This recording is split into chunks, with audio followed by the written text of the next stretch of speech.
Good afternoon, ladies and gentlemen. Vol State fans here for an intra-squad game here on the campus of Volunteer State Community College in Gallatin, Tennessee. This is Tim Reese. We haven't come up with a name on our press box yet, but the MGM windows, right rug flooring. Who else we got that pitched in? Dan Zettel. Press box, I guess. Susan Reese, a lovely wife who helped paint the walls in here, but happy to be back at home. We were at home yesterday in a not so good ball game for the Pioneers, a 14-5 loss to the Reinhardt Eagles, who will be taking on Lipscomb. We're actually probably well into that game. Started at noon. But the originally scheduled game between the Pioneers and the Royals scout team could not be played today, so Coach Jim McGuire decided to have a red-blue inter-squad game. This will be, I guess, the second inter-squad game of the fall, at least that's been broadcasted. They have had some other inter-squads that they've played during the week that we have not broadcasted, but the one up at WKU, that was another regularly scheduled game between Southwest Illinois College. They didn't have it on their schedule, so they didn't show up. Pioneers will play an inter-squad game today, and it looks like another inter-squad game on Monday, the 23rd. And then the last game of the fall against an outside opponent, Kentucky Wesleyan, next Saturday up in Owensboro, Kentucky. I think it shows on the schedule for 1 o'clock. I'm not sure if it's going to stay 1 p.m. or it's being moved. I think it was moved up to noon. I'll try to get some updated information, and the next time we meet on Monday, I'll try to have that nailed down. But they do not have any lights up at Kentucky Wesleyan, so the doubleheader will probably begin at noon. The red-blue inter-squad is comprised of a split squad, and the blue team will be the visitors today, the red team, the home team. Each team will hit 13 batters. Not sure how many pitchers are scheduled to throw today, but it'll be a 7-inning contest unless something changes, and the play on the field will dictate. As you see head coach Jim McGuire walking across the infield. Assistant coach Shane Kemp is dragging the field. We will not line it, so once the field is drugged, then we'll be ready to play baseball. I'll go ahead and give you the Toyota of Gallatin batting lineup. First, for the visiting blue squad, Logan Molnar will get his first action at the plate this year. It looks like he's going to be playing at shortstop, and the positions are going to be fluid today, Coach McGuire said, so some players may play multiple positions. So Logan Molnar will be at shortstop, and he will lead off. Heath Nichols will bat second, and looks like he'll be playing second base. John Carter batting third, playing first base. Nathan Aguilar at third base. He'll hit fourth. Connor Paul at first base, batting fifth. Gage Hoover in left field for the blue squad. He'll bat sixth. Cannon Lewis batting seventh, playing first base. Reed Mashinsky playing somewhere in the outfield, maybe multiple places. He'll bat eighth. Carson Sanders at first base, batting ninth. Corbin Overbay, second base, batting 10th. Reggie Cooper in center field, batting 11th. Drew Plummer, utility man. He'll be all over, probably behind the plate and middle infield somewhere. He's going to hit 12th, and Landon Luderman is going to bring up the rear and batting 13th, and he'll also get behind the plate, I would assume, and maybe play a little third and second base. And pitching for the blue squad is sophomore Mason Raffoff, transfer from Bevel State. Almost call him a redshirt sophomore, but he's not. This is his second year. It's just first year at Vol State. And Mason Raffoff will face the red lineup that looks like this. Luke Lawson be in the outfield somewhere. He'll lead off. Jack McGlory probably plays second base. Batting second, Thedrick Harris. Get in over at first base. Batting third, Cooper Wallace. Took some infield, outfield, and left field. Hitting cleanup, Cam Hodges out in right field, batting fifth. Walker Strange, he had the first baseman's mitt on. He'll hit sixth. Noah Ward showing DH right now, but he might get in at first or third. Lex Falsoni might get the day off from catching after catching last night's game, all 9 innings. He'll be hitting eighth. Zach Zimmerly play probably a little shortstop, little outfield, batting ninth. Stephen Bell, an outfielder, hitting 10th. Tyler Holsworth looks like he'll get out on the field for the first time this fall as well. He was taking ground balls at second base. He'll hit 11th. Drew Webster probably behind the plate in the outfield, hitting 12th. And Brody Melton taking ground balls at third base. He will hit 13th. And pitching for the Red Squad, starting off, Brett Dowling, who had an excellent outing the other day on Tuesday against the Brett Carroll Academy. As you see the Red Squad taking the field, appears as though we will not have a national anthem. We're just going to be patriotic in our heart, won't we, Braxton Alexander? DJ Braxton, he is getting half of his assignment off today. He's not going to have to do the public address announcing, but he is the DJ today, and our clock operator does not have a clock. It's actually a Toyota of Gallatin scoreboard. D-Train, Devin Thrain, Summit High School.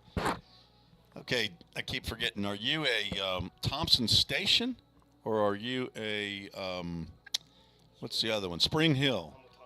Thompson Station. Okay.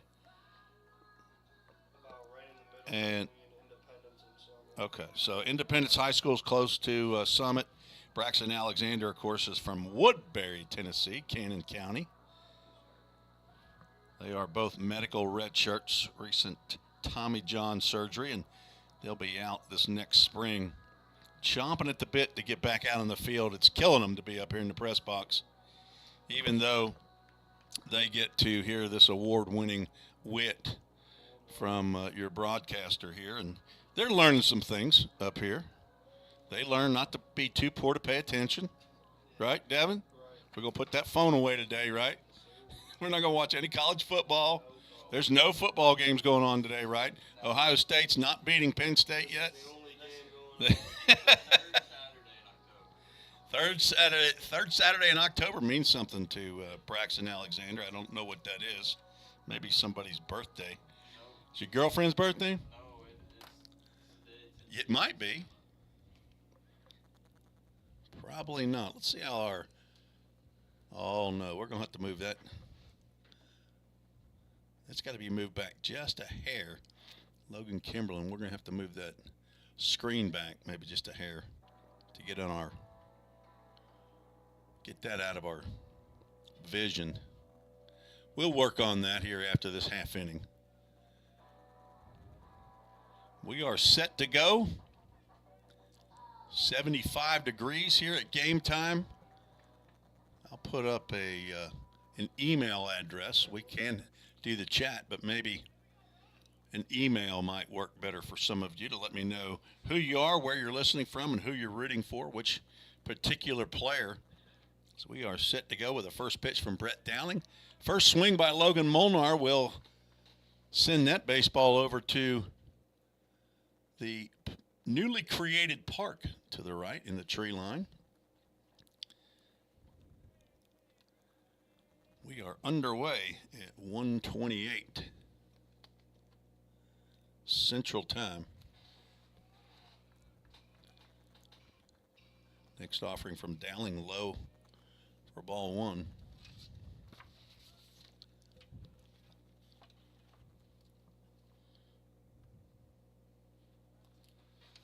Logan Molnar was the starting shortstop for the Pioneers through the middle part of the season. It's a chopper to third base. It's going to be a tough play for Brody Melton. Hits off of his glove and then hits off of his boot. That'll be an infield single for Logan Molnar as we get started.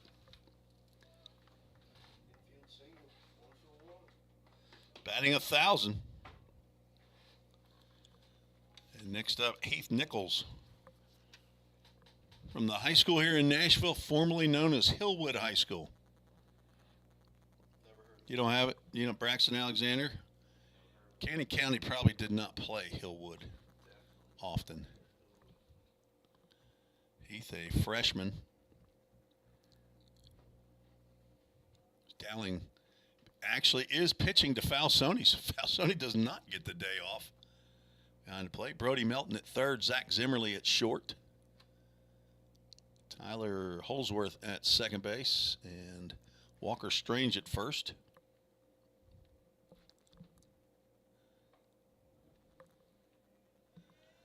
Pitch down, 2 balls, no strikes. Get the binoculars out here to see who's out in left field. I believe that is Cooper Wallace.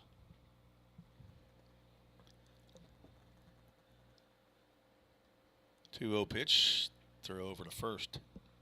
Not in time.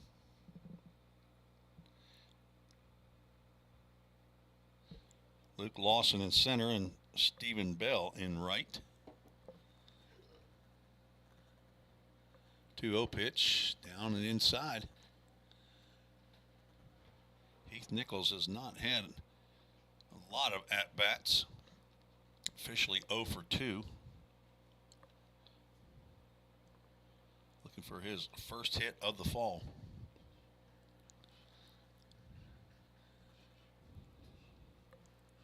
.30 pitch. That's right down the can.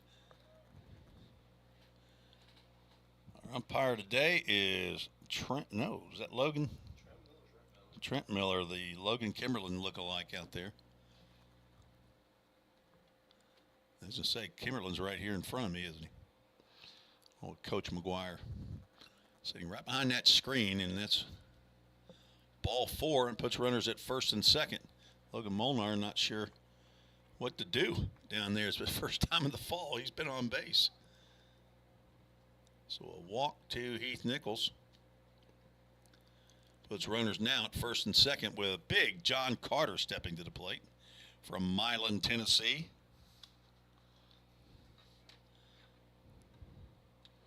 Wearing the number 44. He's got 1 hit in 2 official plate appearances.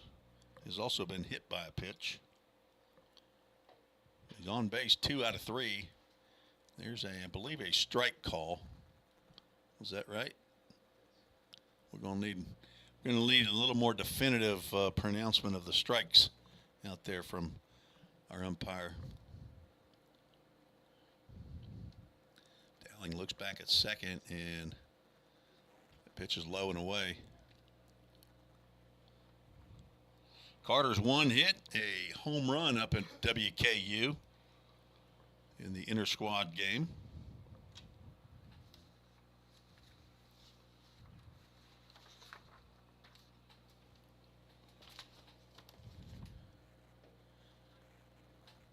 That's a strike called at the top of the knees of big John Carter, who stands in there at 6'6", 240 pounds. True freshman from Milan High School.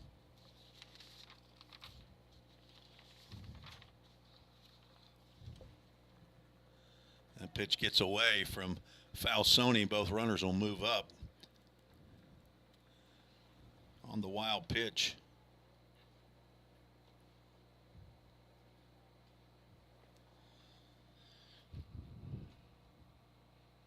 Carter, the son of Michael and Sarah Carter, brother to William, James, and Thomas. 4 boys in that household. I wonder if they all have the same stature as Big John. Gets fisted on that 2-2 pitch. Dribbles one over to the blue dugout. First base coach is Chip Harris. Third base coach for the Blue Squad, volunteer assistant coach Shane Kemp. John's got a grandpa and a grandma in Milan. Hope they're listening in, watching today's broadcast. Dowling sets and delivers a strike on the outside corner Carter goes down looking for out number 1.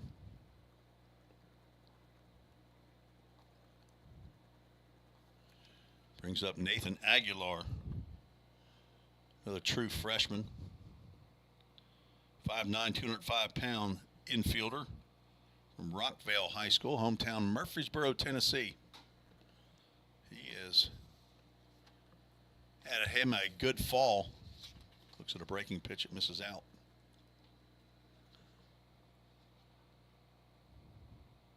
Seven hits in 17 plate appearances. Has a double, 3 RBIs, hitting .412, reaching base at a .565 clip.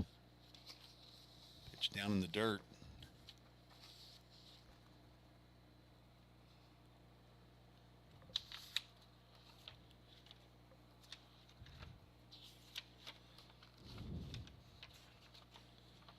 Dowling went 2 innings against BCA on Tuesday. Did not give up a hit or a run. Struck out 3. That pitch is popped up. It'll get out of play toward the stands and the maintenance shed off to the right side. Didn't quite get to the new park there, Devin. And honestly, I haven't gotten that area right there at the maintenance shed finished yet. I'm still working, efforting. 2 balls and a strike, 1 out, 2 on. Still just in the top of the first inning. There's going to be a strike called, I believe. On deck, Connor Paul.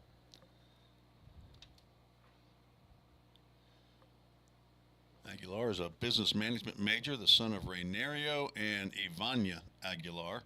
His older brother, Henry. Fouls another one down the right side. Will get out of play. He has an older sister, Jocelyn.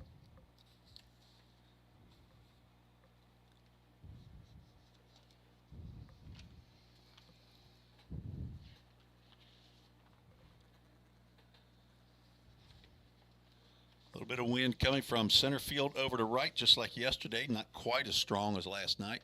Breaking pitch or slider, I guess that is. Misses outside. We'll have a Full Count Ministries full count.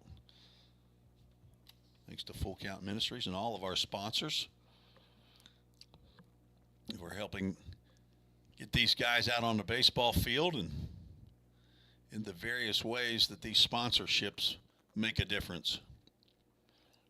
You're looking out the Full Count Ministries broadcast equipment right now, and you see Aguilar swing and miss on a fastball. Back-to-back strikeouts for Brett Dowling from Green Hill High School, sophomore, 6'2", 195 pounds, computer science major, the son of Chad and Shelley Dowling. He is older twin sisters Ashley and Aaron, granddaddy in Bowling Green, grandma in Portland, Poppy in Madison, Alabama, and Nana in Central City, Kentucky. Connor Paul fouls the first pitch he sees off to the left side.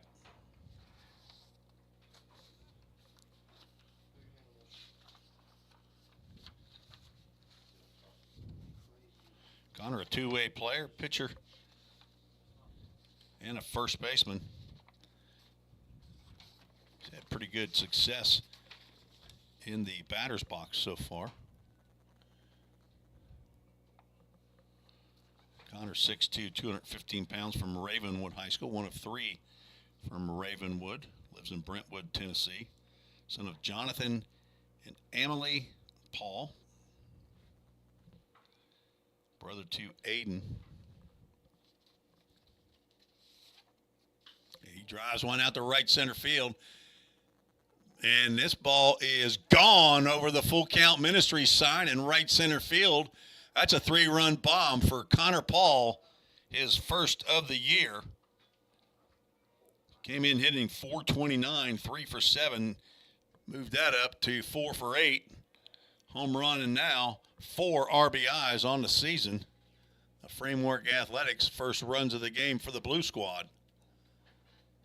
2 out, 3-run home run by Connor Paul.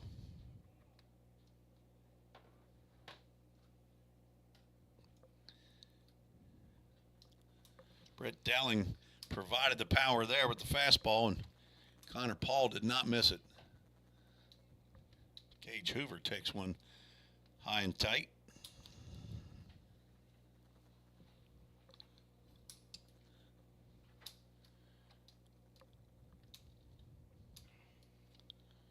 Swing and a miss.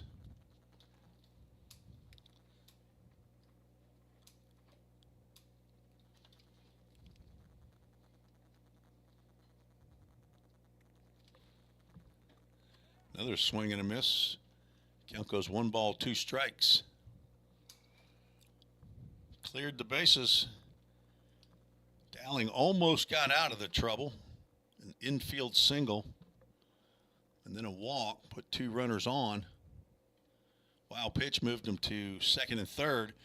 Struck out John Carter, struck out Nathan Aguilar, and could not retire Connor Paul, who drove one out to right center field.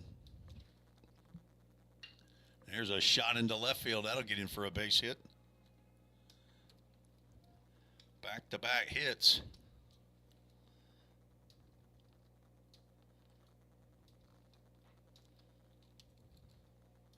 Cannon Lewis will step in.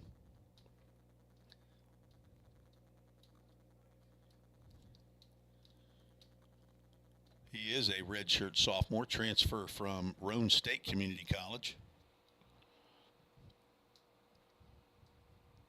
Hometown in Hendersonville, Tennessee. Went to Beach High School. Fastball, I think, called a strike.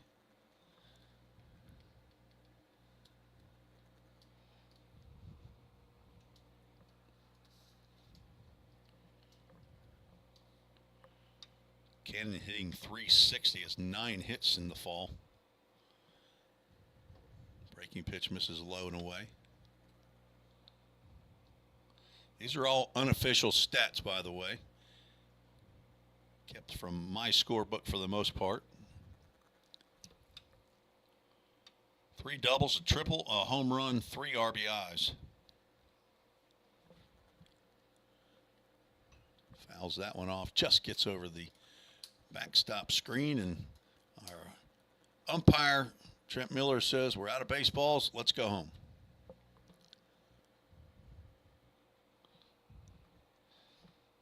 Wonder who's going after these balls. We got pitchers down in bullpens.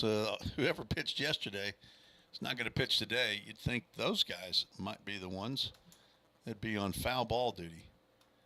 Braxton, Devin, would you rather be on foul ball duty or be right up here in the press box? Devin Thrain, that's right. Don't. Braxton with no comment.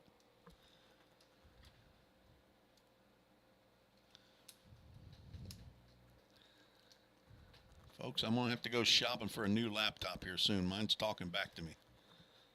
I'm hoping we can limp this through the fall. Breaking pitch, and that one locked up Cannon Lewis. He strikes out the side, but in between gives up a 3-run home run to Connor Paul, his first of the fall. True freshman, first of his collegiate career. So 3 runs on 2 hits. There were no errors. 1 runner left on base. We'll take a quick break, and we'll be right back. You're listening to the Ball State Sports Network.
We're back for the bottom of the first inning, scheduled for 7 innings.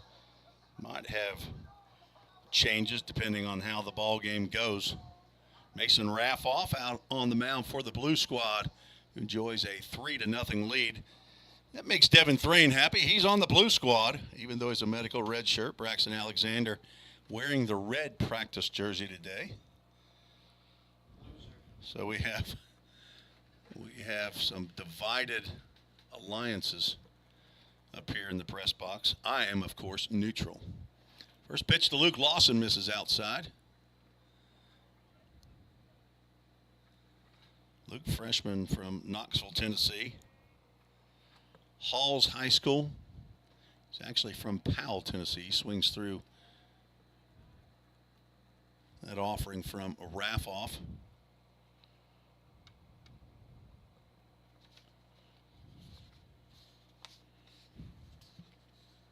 That one will hit him off the dome. Lawson will head down with a leadoff hit by pitch.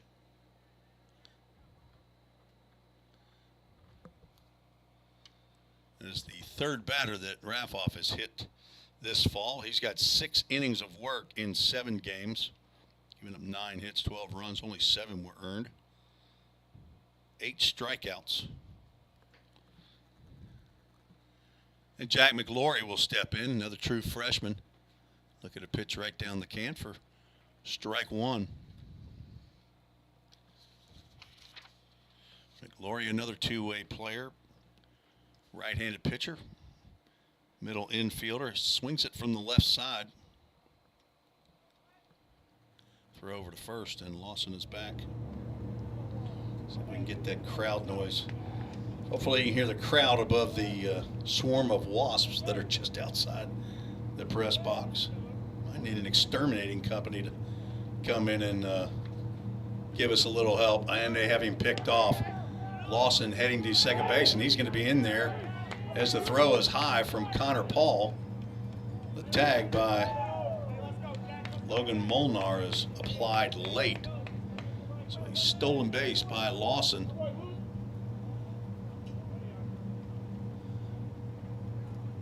Raffoff with a nice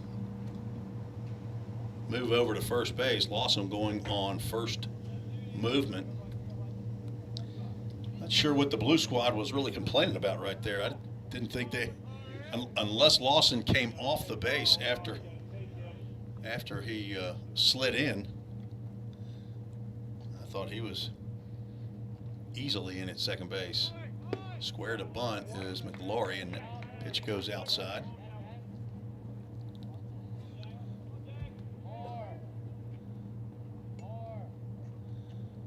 Lawson getting a big lead out at second base. McLaury in limited action in the batter's box, 3 for 8, hitting .375. Another square to bunt. Pitch goes high. See if I can set the defense for you. Gage Hoover in left, Reggie Cooper in center. Reed Mashinsky out in right, Nathan Aguilar at third, Logan Molnar at short, Heath Nichols at second, Connor Paul at first base, and Drew Plummer behind the plate catching Mason Raffoff. And McLaury bunts foul. That was a pitch that was outside the zone up. Count goes to 2 balls and 2 strikes. Working on the sacrifice bunt at this point. You wouldn't square around a bunt 3 times if you were trying to bunt for a hit. Raffoff with the count at 2 balls, 2 strikes. Looking back at second base, Lawson runs well. That breaking pitch misses low and inside. We'll have a Full Count Ministries full count. Go to fullcountministries.com and see all that the ministry is doing for baseball players, not only here in Sumner County, but Birmingham, Alabama, Nicaragua as well. And the runner goes on the 3-2 pitch. It's outside. There's going to be no throw. Lawson steals third, and McLaury reaches on the walk. That'll put runners At the corners, line to line brings you our first and third situation. Thanks to Stephen Dotson and the folks at line to line for the netting and padding in the front of the dugouts and surrounding the bullpens. Did that last fall and spring, and talk about dressing up a baseball field. Did an amazing job. Stephen Dotson, Bill Marbett, the group over at Game Time Sports Field. They're the grounds crew for the TCCAA Region 7 Conference Tournament. As Thedrick Harris looks at a fastball way outside. Mason Raffoff, just like Brett Dowling, now has the first two runners that have reached.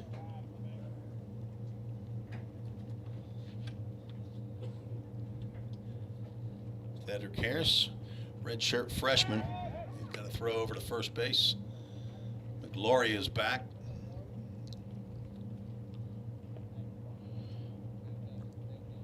Harris, 6'2", 215-pound redshirt freshman. He's from Overton High School in Nashville, Tennessee.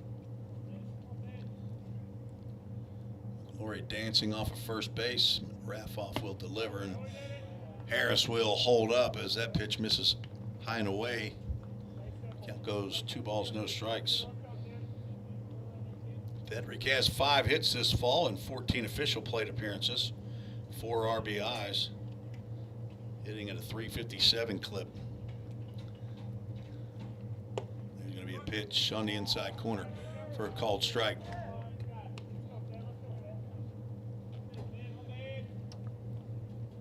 On deck, Cooper Wallace.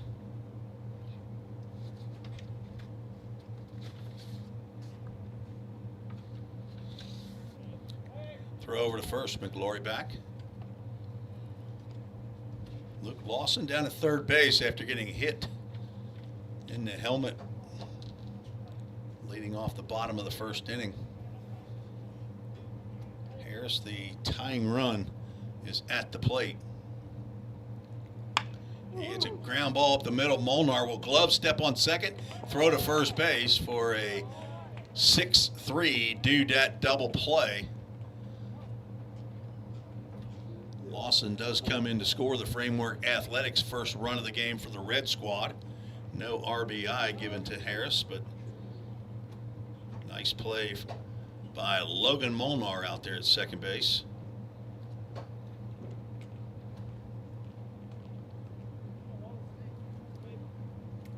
So 2 outs and a run in. Cooper Wallace steps in the box. He will square to bunt. Breaking pitch misses away. Wallace, a freshman, outfielder that had limited action so far this fall. 6 foot, 175 pounds. From Clarksville Academy, he's a pre-physical therapy major. Son of Matt and Tara Wallace, brother to Colton. Has a paw in Clarksville. And he gets a line drive into left field. That'll drop for a base hit. Cooper Wallace with a 2-out knock.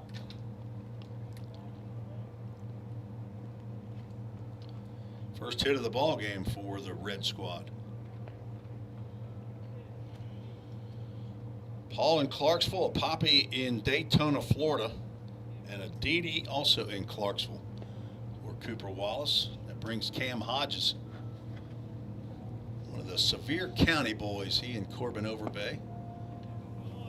Pitch down, squirts away from Drew Plummer, but not far enough for Wallace to advance.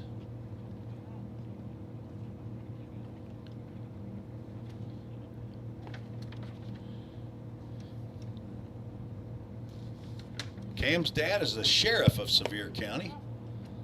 He about got assaulted there with a fastball. Able to get away from that offering from Mason Raffoff. Redshirt freshman. 6 foot, 195 pounds. Throw over to first base. Wallace back. Found out today that he is considered a grill master. Either one of you guys eating anything off of Cam Hodges' grill? BA, see or no? Yes. Runner goes. Pitch is outside. There's going to be no throw at second base. Wallace stole that one on the first move. Luke Lawson went on first move, even being picked off, and he was safe at second base. So 3-0 count now to Cam Hodges with Walker Strange on deck. There's a 4-pitch walk to Cam, the son of the sheriff. Michael and Stephanie Hodges. Michael, his dad. Jessica, his mother. Jessica Roberts in Kodak, Tennessee. Hello to Granddad and Nana in Gatlinburg. Pop and Brendy in Granger County. So 2 outs, runners at first and second. With Walker Strange. Breaking pitch at the letters on the outside corner, called strike. Walker, a transfer from Lipscomb University. Redshirt freshman. Tied with Brody Melton and Landon Luderman with the most home runs. That ball gets into dirt, squirts away. They're going to throw down to second base, and the throw gets into center field. That will score a run on the errant throw. And the Red Squad has cut the lead to 1.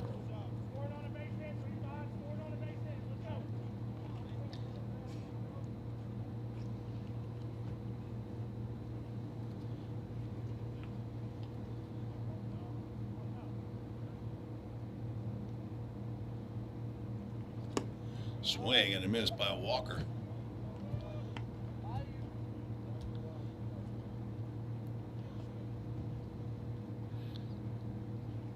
Only 1 hit in the inning. That was Cooper Wallace.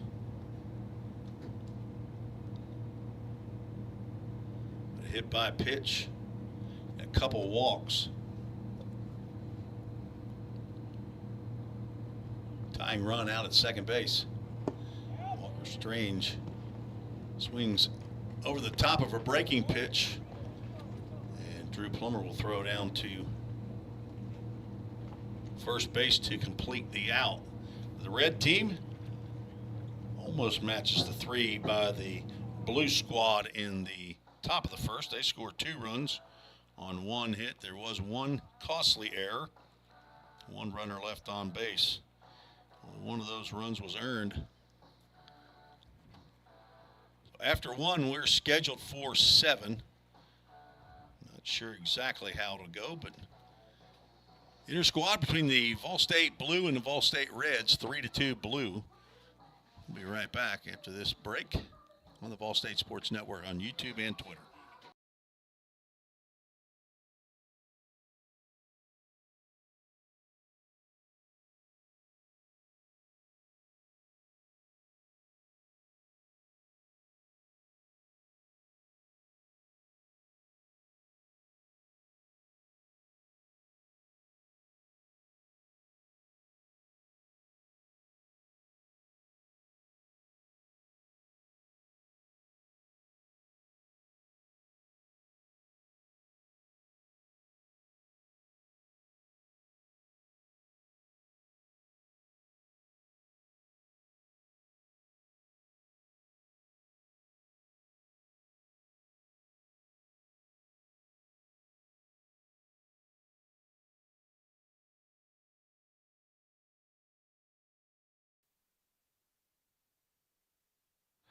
Tim Reese back on the campus of Vol State Community College at Pioneer Field at the Tim Garrett Baseball Complex. Beautiful sunny day. I don't see a cloud up here. A little bit of wind coming from center field toward right field. Not gusting at all, but great having you along on the Vol State Sports Network as we are winding down the fall season for the Pioneers. Final game against other teams a week from today up at Kentucky Wesleyan. But I think one more inter-squad game will follow that, as that first pitch in there for a called strike.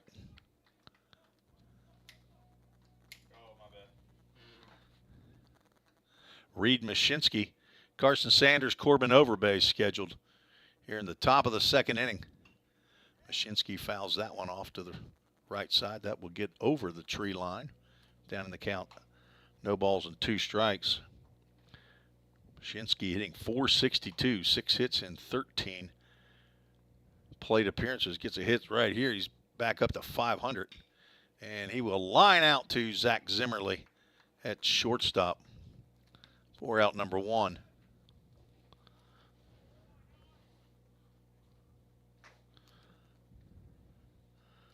Mashinsky from Bradenton, Florida, redshirt freshman. 6'3", 160-pound outfielder from Lakewood Ranch High School. In steps Carson Sanders. Breaking pitch called outside.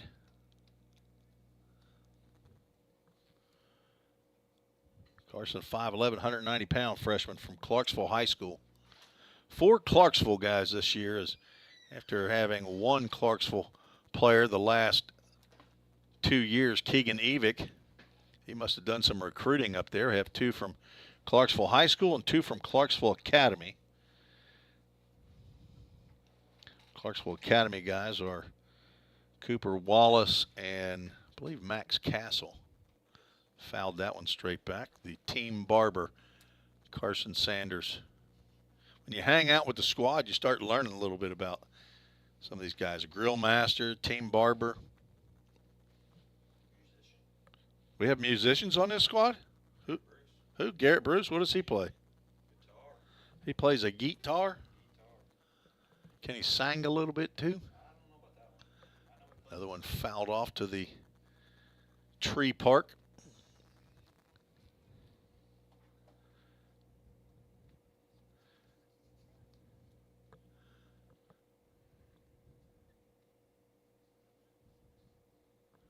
One-two pitch is in the dirt, blocked by Falsoni.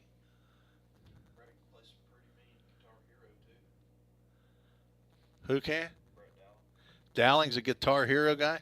Who's the guy who was hurt? We had a couple guys that entered that.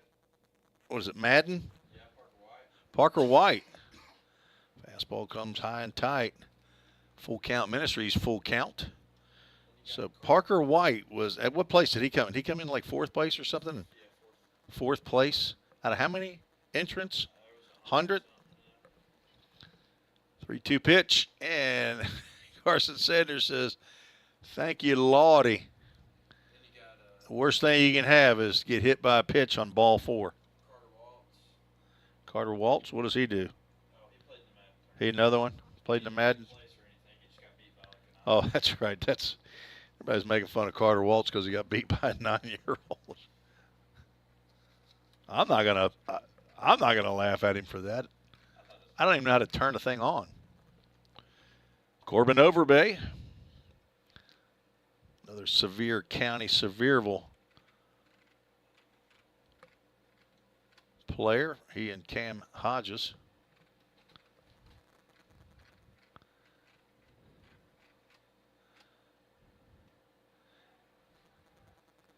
Fastball high and gets off the glove of Falsoni.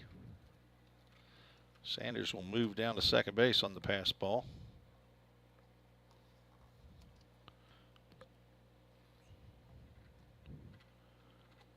Overbay played in 11 of the first 15 games for the Pioneers. Been in there at second base when the starting squad has been assembled. 7 hits, 2 doubles, 4 RBIs, 4 walks. On base average, .343 unofficially. That pitch is down. See if we can get the balls and strikes correct on my scoreboard. 2 balls, no strikes. New addition to our screen is the upper right-hand corner. We have the logos for most of the sponsors for Vol State. There's a strike called on the inside corner. You'll hear me announce, hopefully, most of those during a broadcast. We're looking at the contribution from the MGM Industries, MGM Windows. That was done about 10 months ago. Swing and a foul tip into the mitt. Count goes 2 balls and 2 strikes. Thank you to Joe Gaskins and Patrick Stewart over at MGM Industries here in Hendersonville on Free Hill Road. You can go to mgmindustries.com and tell them thank you for their support of Vol State baseball. Wheel around and no throw. 1 disengagement now for Brett Dowling.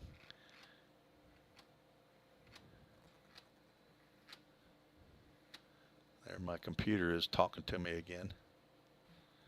Have to get Dowling, maybe when he's done, a computer science major, maybe he knows how to fix my computer. Swing and a foul tip at the plate. Sam Folks, currently the volunteer assistant pitching coach, throws that foul ball back. Working on getting at least one of these guys paid. I believe it's going to have to be Sam Folks. 2-2 pitch. Breaking pitch is high. Oh, another full count. Ministries full count. I'm going to go ahead and put my email address up there. If instead of sending a chat on YouTube, you'd rather send an email, you send it to treesesports@gmail.com, and I'll try to review those during the game. That's ball 4.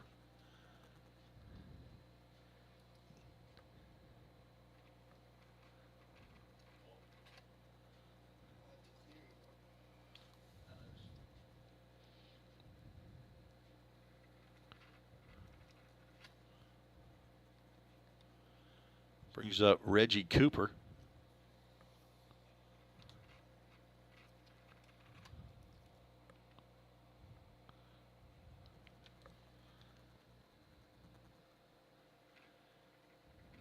Breaking pitch catches the inside corner.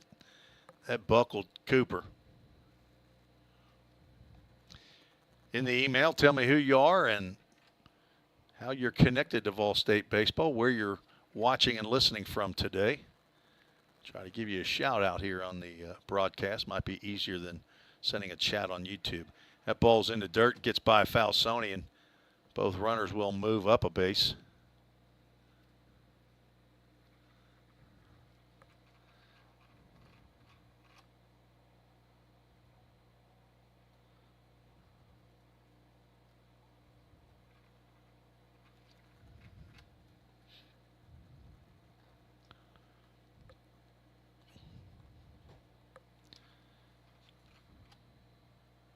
Now 3 walks by Brett Dowling. Infield is in. Cooper got handcuffed there on a high and tight fastball. Swings through it. He should be happy he did not make connection with that fastball. 1-2, 1 out, 2 runners on. Swing and a miss, and down goes Reggie Cooper on a nice slider by Dowling. His 4th strikeout.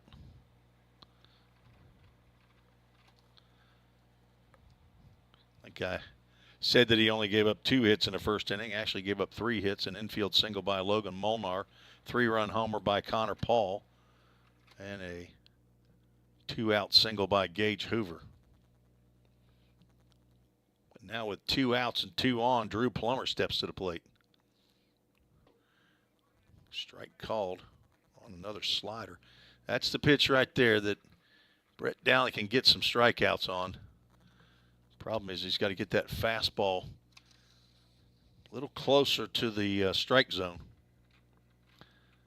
cut down on his walks. Drew Plummer hitting .313 unofficially. And he hits a ground ball to short. Zach Zimmerly has that one cuff him. And second runner is going to try to come home to score. And that was ill-advised by Corbin Overbay. And the throw from Zimmerly to the plate will cut down Overbay. Well, one run will score. Well, the Blue Squad takes a 4-2 lead as they will head into the bottom of the second. So Drew Plummer reaches on the air. That's going to be an unearned run.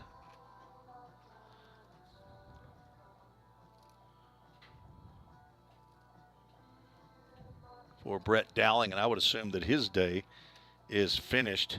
Corbin Overbay cut down at the plate 6-2 for the third out. So one run, it was unearned. No hits, one error, and one runner left on base. We are through 1.5, scheduled for 7. 4-2, the Blue Squad leads. Mason Raffoff back out for his half inning.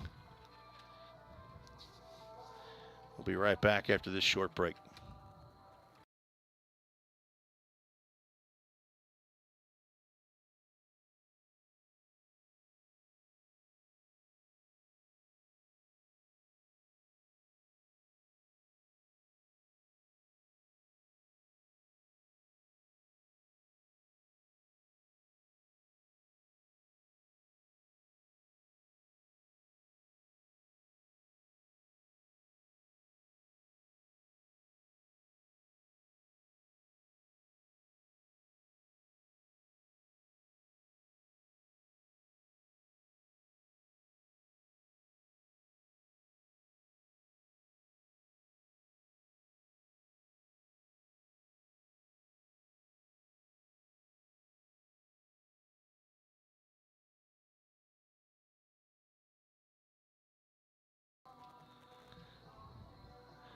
Welcome back to Vol State. We moved to the bottom of the second inning.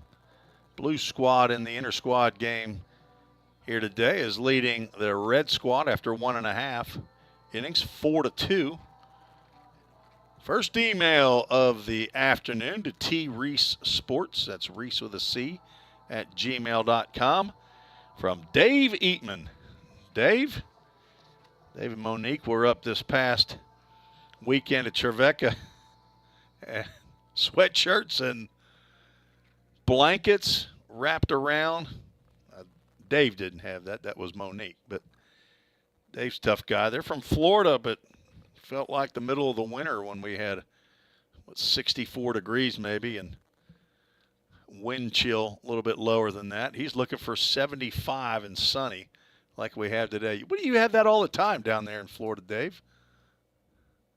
Just trying to show you how the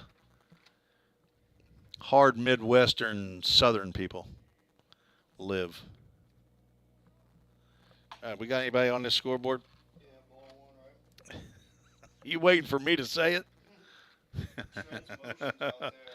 Noah Ward at the plate fouls that one off.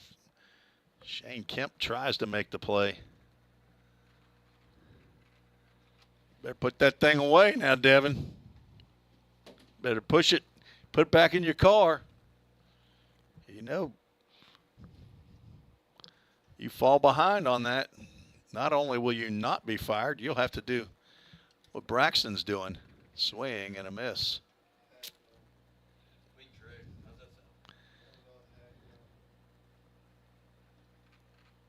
Is that right? Is it 2-2? Okay. I was looking at the strikes over there in that left hand. I thought we had another pitch. 2 balls, 2 strikes. Raffoff delivers to sophomore Noah Ward. That misses outside. Another two-way player, Noah. Ward on the hitting side has had his struggles this fall. Does have the one hit. RBI, has walked 3 times. And the Full Count Ministries full count turns into ball 4.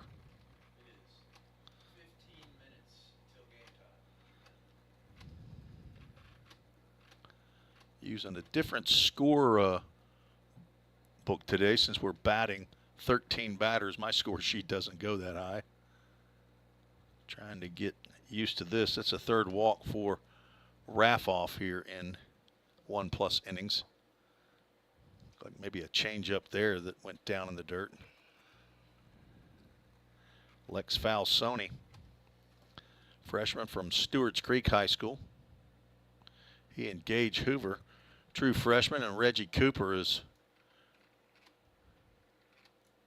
a sophomore, also from Stewart's Creek, as Drew Plummer will go out, chat with Mason Raffoff.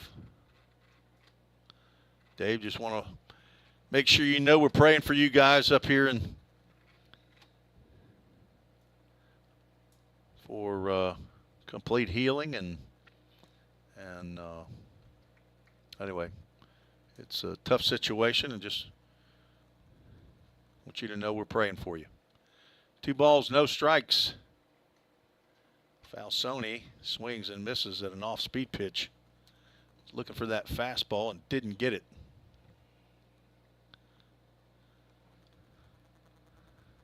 So the ice is broken.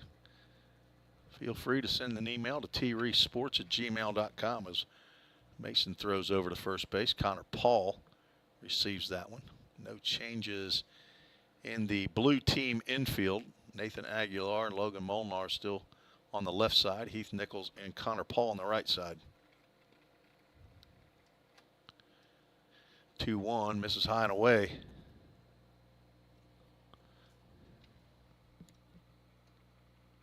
Still Gage Hoover in left, Reggie Cooper in center, and Reed Mashinsky out there in right. 2 Floridians on the squad. 3 Floridians, I forgot. Keep forgetting about J.C. Menendez. I haven't seen him in the lineup yet. Still nursing an injury, a hand injury.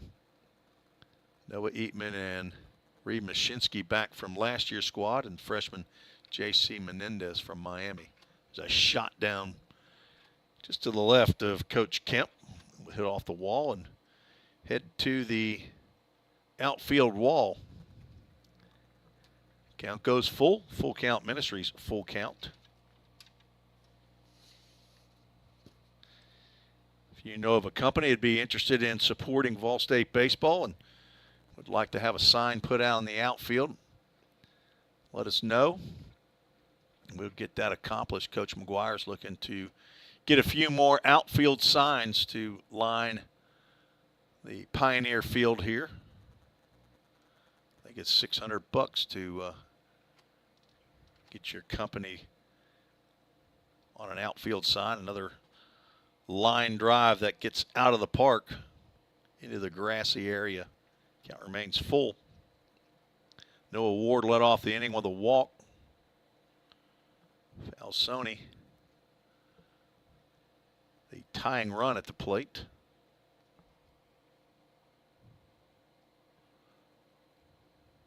Comes in with 4 hits, 2 RBIs for the fall. 3-2 pitch. Catches the outside corner, says home plate umpire, who is standing behind the pitcher, Trent Miller. That's one of those on a 3-2 or a 2-strike count. You need to be hacking.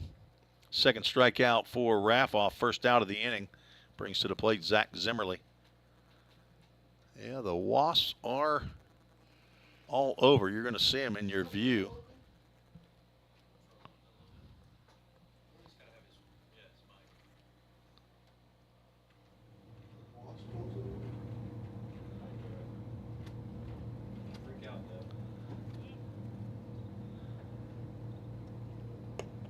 Throw down to first base.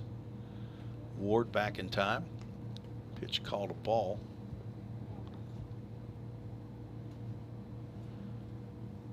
See Jody Zimmerly, the father of Zach, sitting in the first row right behind home plate.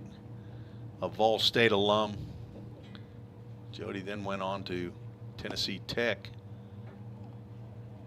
Played some more college baseball. Could get him up here. He's a computer guy.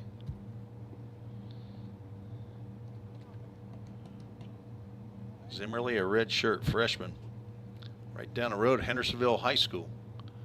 A commando. 2-0 is drilled into left center field. That'll get down. Reggie Cooper gets it on his second hop. He'll throw back to second base. Ball that gets by Heath Nichols, but no advancement. Putting runners at first and second.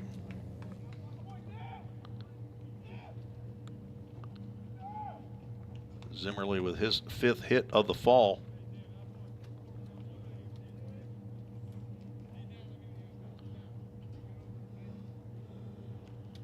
Stephen Bell will step in, another Ravenwood High School product. Transfer from Alderson Broadus, NAIA school in West Virginia that completely shut their doors. He and we got Connor Paul and who's our other Ravenwood? Cooper Anderson, that's right. Breaking pitch down in the dirt. Ball. Ball 1. Bell comes in hitting .308 in the fall. 8 hits, 3 doubles, 3 RBIs. Playing in his 10th game of the fall. This is the 16th unofficial game. Just missed that one. Fouls that one straight back.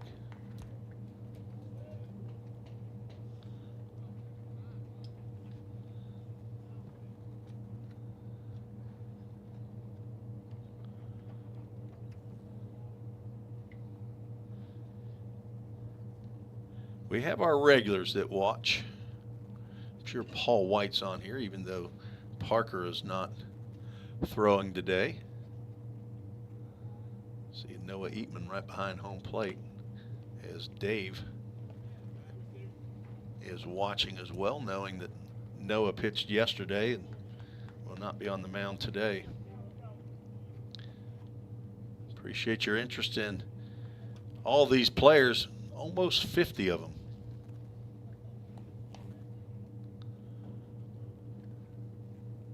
Ward at second, Zimmerly at first, Bell at the plate. Couple looks by Raffoff back at second base, and there's a ground ball. That will get through up the middle. Here comes Ward. There's going to be no throw to the plate. Cooper will just get it into the infield. There's an RBI single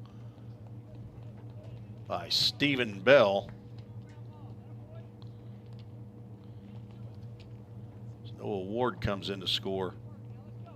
That was one of those, if Raffoff couldn't put a glove on it, that was going to scoot on through. Zimmerly moves to second base. Ward scores to cut the lead yet again. 2-1. Tyler Holsworth steps in. He's had a very, very good fall at the plate. That breaking pitch catches that outside corner. That's the pitch that Raffoff's going to need in the spring, is that breaking pitch. Holsworth, the lone Georgian from Norcross, Georgia. Tied for the team lead this fall in walks with 7. He and Zach Zimmerly. The 0-1 pitch in the dirt, blocked by Plummer, but it gets far enough away that runners can move up 90 feet on the wild pitch.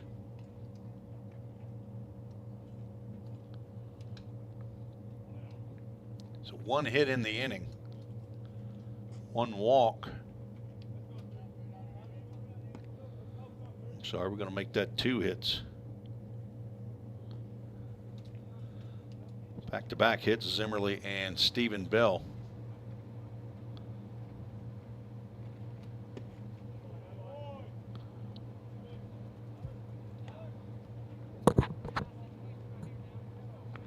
On deck is Drew Webster.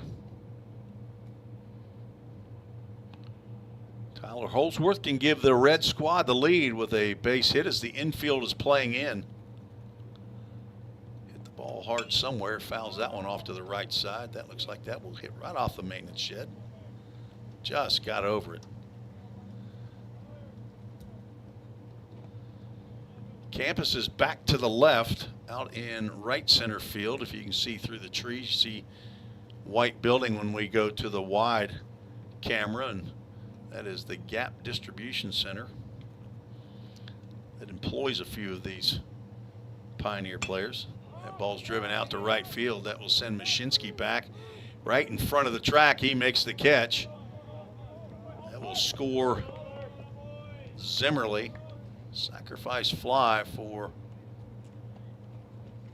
Tyler Holsworth ties this ball game up.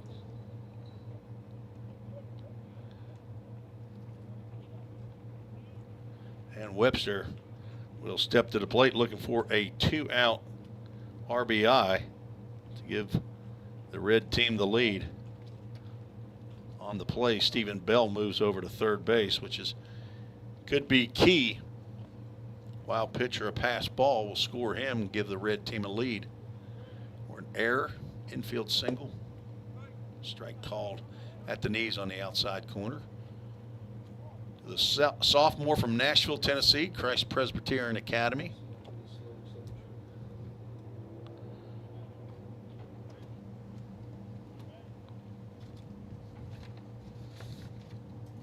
Drew plays a couple of the outfield spots and also can get behind the plate. He hits one down to third base. Aguilar in 2 hops. Throws over to first base to retire Drew Webster. But the Red tied up with 2 on 2 hits. No errors. 1 runner left on base. After 2, tied up 4-4. Listening to the Vol State Sports Network.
Summit Concrete call to the bullpen for the Red Squad. Cooper Anderson comes on in relief of Brett Dowling.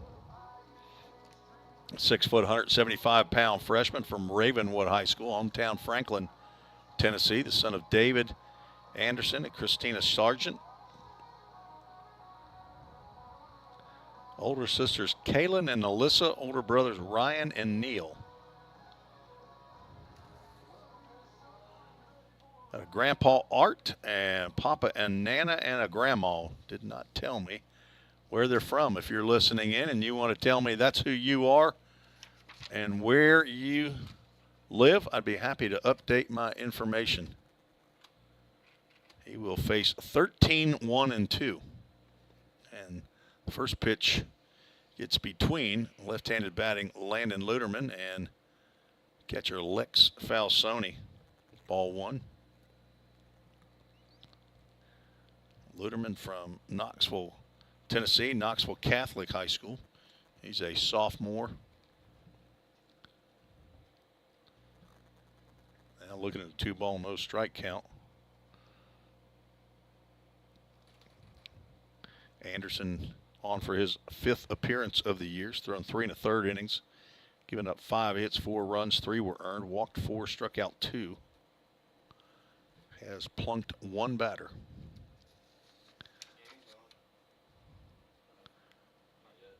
All right.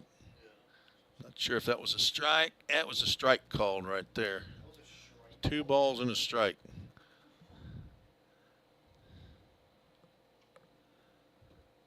There's ball 3.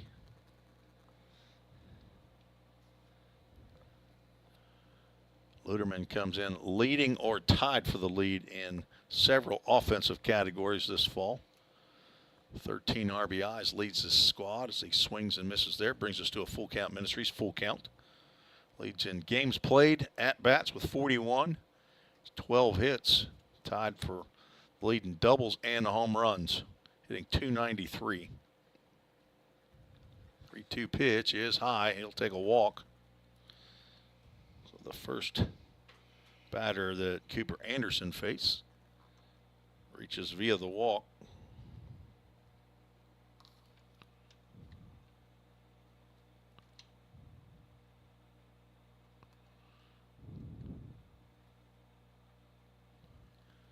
Brings leadoff batter, not Logan Molnar.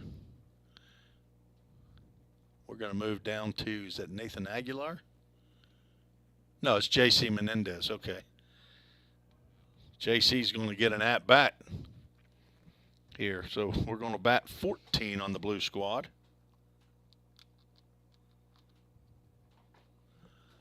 First pitch. Where was it, Dev? Ball. You just guessing, weren't you? Yeah. I'm looking down right into my paper, and I'm looking up to see what that pitch was. And I was looking at you. yeah. I need help from you, Dev, okay? Can I count on you, buddy? Dev, I need you, okay? The people need you. 2 balls, no strikes to J.C. Menendez with his first AB of a broadcasted game anyway, and he's looking at 3 balls, no strikes. Cooper Anderson looking to get one in the strike zone.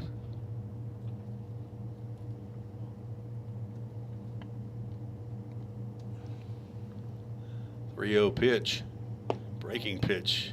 He says it's out. That would be ball 4 from what I've got. Apparently not. Now it's 3-1.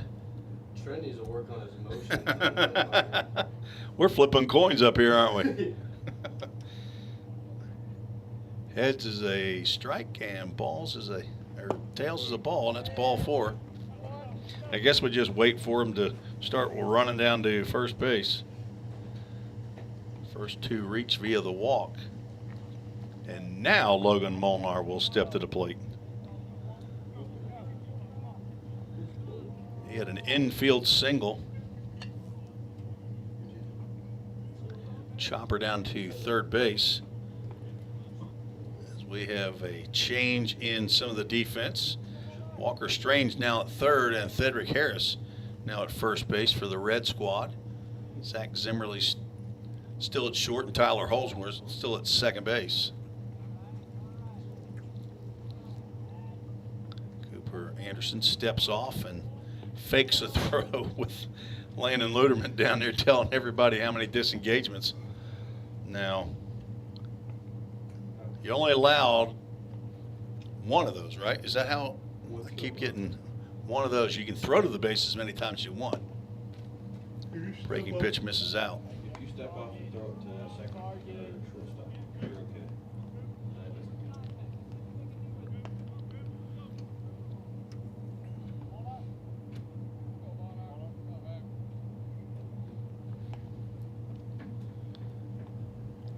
Runners at first and second.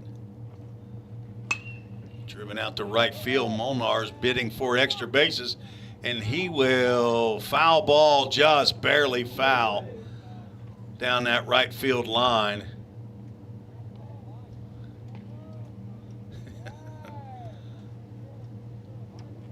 That wasn't foul by much, maybe a foot. Nearly tucked one in down there in that right field corner, out of your view, but he was on the hop, wasn't he? 3 runs in the first on a 3-run home run by the Blue Squad, Connor Paul. And 1 in the second. Red Squad with 2 in the first, 2 in the second 4-4 ball game here. Blue squad is threatening in the top of the third. Molnar back in the batter's box. And he'll drive one to left field. That will get down. It will hold the runner at third, as Luderman had to hold up to see if that ball was going to be caught by Luke Lawson out in left field. Now the bases are juiced.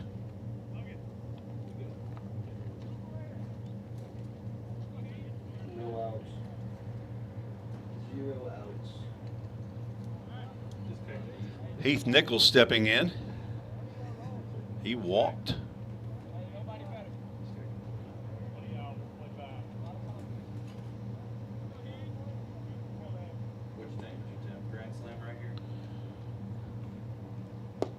Strike called on the fastball right down the can.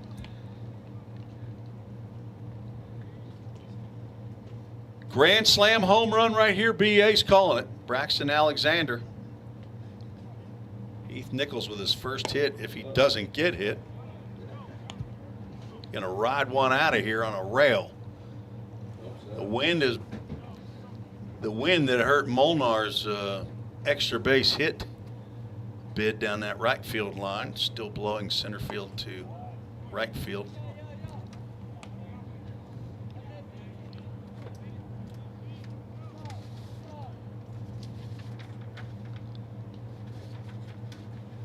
Heath Nichols, 5'10", 140 pounds. Son of Tony and Grace Nichols, and he's now looking at a 3-1 count. As you see the wasps swarming. He also has a grandpa and a grandma who lives somewhere and a granny who lives somewhere. Pops that one up, that will get out of play, and the count will go full. Some of these guys gave me incomplete bio information. Business management major. Heath Nichols wearing the number 47. 3-2 pitch coming from Cooper Anderson. In the dirt. And that's another walk and an RBI.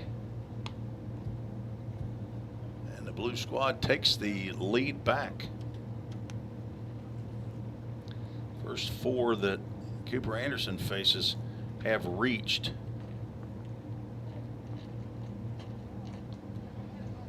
Three walks and a single. Produced the first run, and the bases are still loaded. Sam Folks will go out to talk to Cooper Anderson.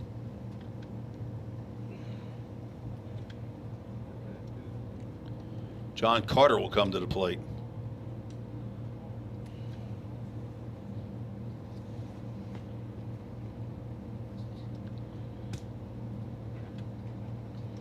Brett Dowling, 2 innings of work.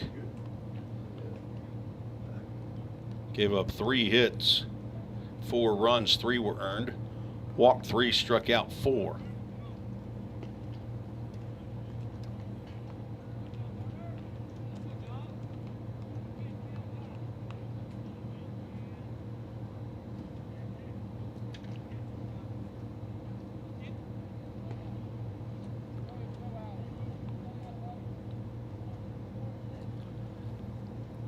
First pitch to John Carter misses down. Nice block by Falsoni behind the plate.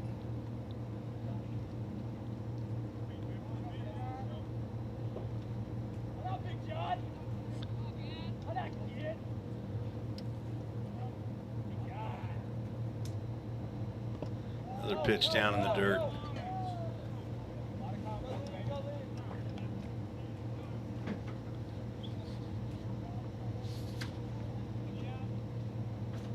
Cooper threw on Tuesday, threw an inning, give up 1 hit, no runs.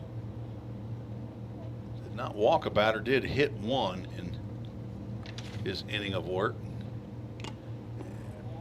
It's a swing and a foul tip there by Carter. Looking for a ground ball right back to him for the pitcher's best friend, a 1-2-3 do that double play is what he's looking for, or a strikeout. As Nathan Aguilar is standing on deck. Carter looked at a called strike in his first plate appearance. He looked at a called strike right there. Started to go, not really sure why he held up. That was a pitch to hit right there.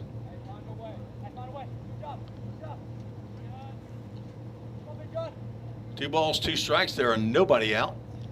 Bases are loaded with Blue team members, and now we'll have a full count. Ministries full count.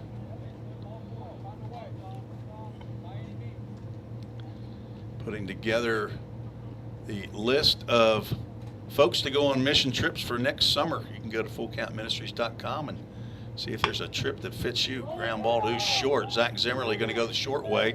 On the second throw to first base. Trent Miller says he's out. So a 6-4 to 3. I don't know if Thedrick's throwing that ball over to Zach Zimmerly as though he's throwing the ball around, but we still got a runner at third base. And Coach McGuire goes to the replay and says John Carter is safe. So a run does come in. One out, so with the safe call, John Carter gets him an RBI on the fielder's choice. Nice play by Zimmerly to get Heath Nichols at second base. Molnar moves over to third, and J.C. Menendez scores. There's a strike called to Nathan Aguilar with runners at the corners, brought to you by Line to Line.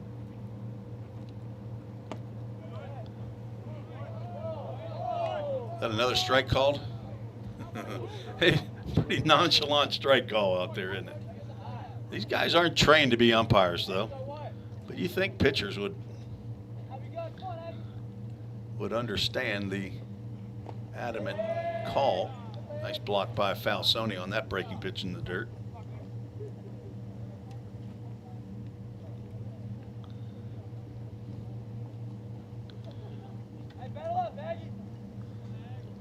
Now 6-4, the Blue Squad leads. Aguilar struck out his first appearance. That ball will get out of play down the right side. Count remains 1 ball, 2 strikes.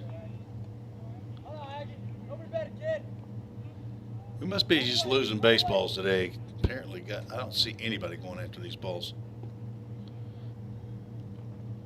1-2 pitch popped up. That might be playable over. It will get off the first base dugout. There, we got some guys. I see some blue shirts.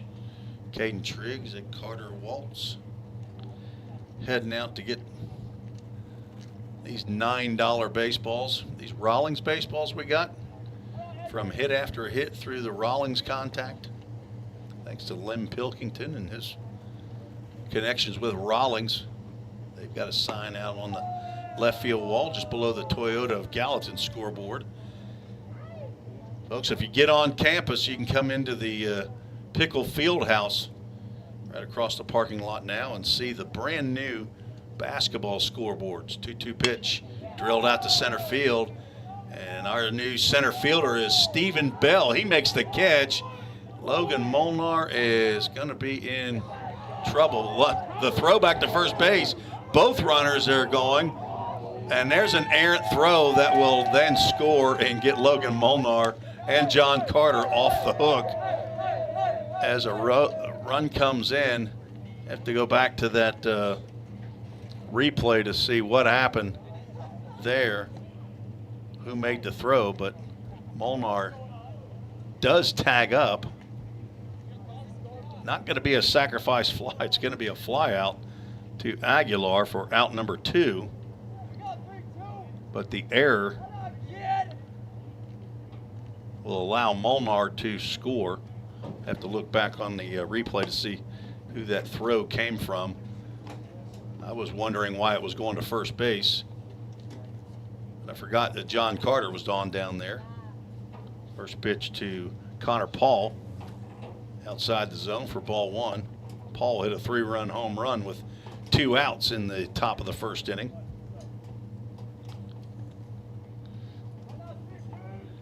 Cooper Anderson about got lucky there, getting out of the inning with only 1 run, or actually 2 runs being scored, but an unearned run there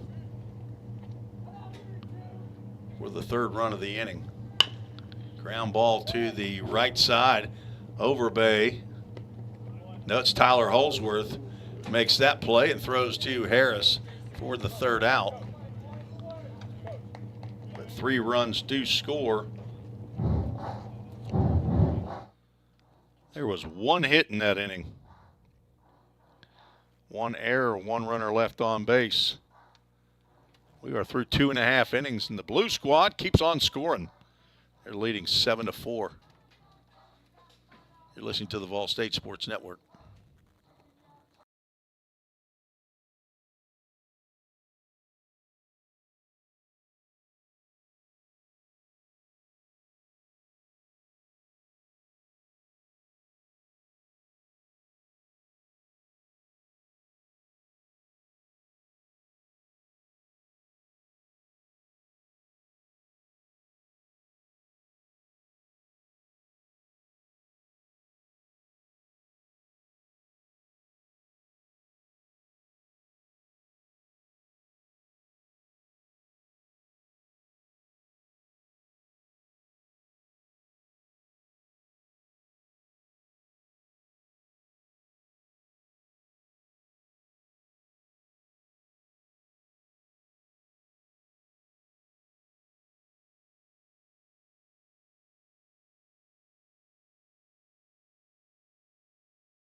Summit Concrete call to the bullpen for the Blue Squad. Caden Blackford, new hurler, on in relief of Mason Raffoff.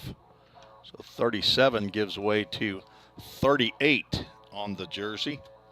Caden Blackford, 6'2", 175-pound redshirt freshman from White House, Tennessee, White House High School. Son of Jeff and Kim Blackford, brother to Alexa and Davis. Grandson of Pop in Ridgetop and Nana in Foley, Alabama. Caden will face Brody Melton, and then I think the top of the order. I don't think they're going to give Michael Franklin an at-bat, are they? Michael Franklin not going to get a helmet? And what would we call him? The team manager? There he is, walking. Is he going to go over and coach first base? Maybe. Blackford on for his 6th appearance of the fall, thrown 3 2/3 innings, giving up 6 hits, 7 runs, 5 earned, 5 walks, 2 strikeouts. Has plunked 2 batters.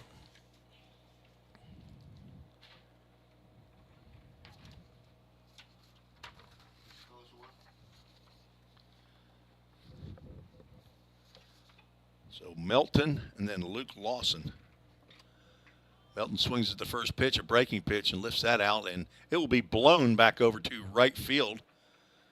Is that Reggie Cooper that's moved over to right? Is Mashinsky now in center, I think, as they have flip-flopped. So first pitch, swinging Melton flies out to right field for out number 1. Good start by Caden Blackford. Luke Lawson was hit by a pitch in the bottom of the first inning. Came around to score.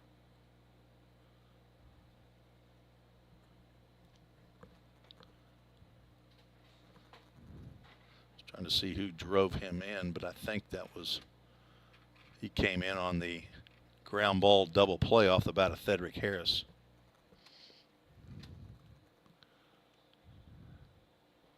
Breaking pitch catches that inside corner for a called strike. 1 ball, 1 strike to Luke Lawson as a baseball gets out of the bullpen, comes all the way down in front of the dugout. Nobody wants to claim that ball that got over the bullpen fence. Everybody looking out toward the outfield. Another breaking pitch, that's inside. Let's get that crowd noise back. Somebody dogging the umpire out there, I think. J.C. Menendez, who's been our umpire during the previous inter-squad games, he's happy not to be out there. Now Coach McGuire making the calls. He's sitting behind a screen that's right in front of the brick wall behind home plate. You can see just the top of that screen now. We had it moved over to the left. Drive out to center field. That sends Mashinsky over toward left center field. Did a little dance out there and then makes the catch. Route number 2, 2 up, 2 down. We're Caden Blackford. Jack McLaury will step in. He reached on a walk but was erased on the 6-3 double play. Turned by Logan Molnar. John Carter over at first base now. Swing and a miss. J.C. Menendez behind the plate getting his first action in the field now.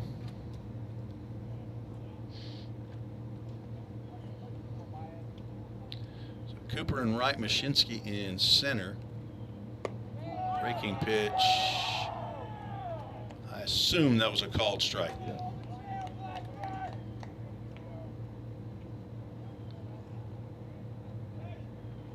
Carson Sanders out there in left field, Yeah. proving he's not just a first baseman.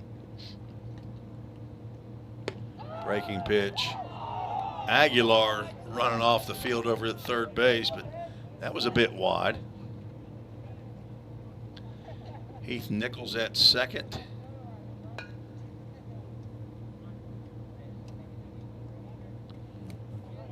Caden Blackford looking to see if he can get the first 1, 2, 3 inning. And he looks like he will get one. That one's hit into shallow right center field. Oh, it will drop. Reggie Cooper. Not sure if he didn't get a good read on that because the ball's in the sun or not. Or maybe he thought Heath Nichols was going to catch that, but drops in for a bloop single. They should call that weird. I'm serious.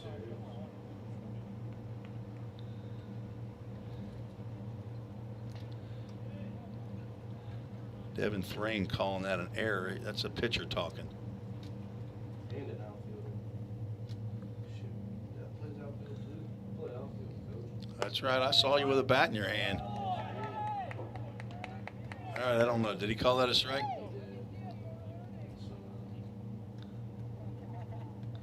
Frederick Harris grounded into a 6-3 double play. Fouls that one off the screen with McLaury running. That down in the count, no balls and 2 strikes. There we go. Okay. Ask for it and you get it. Heath Nichols has got some help on where his folks are from. Tell you after this pitch, low and away. Grandparents Ron and Sheila Prather and Granny Leola Hall all live right here in Hendersonville. Okay.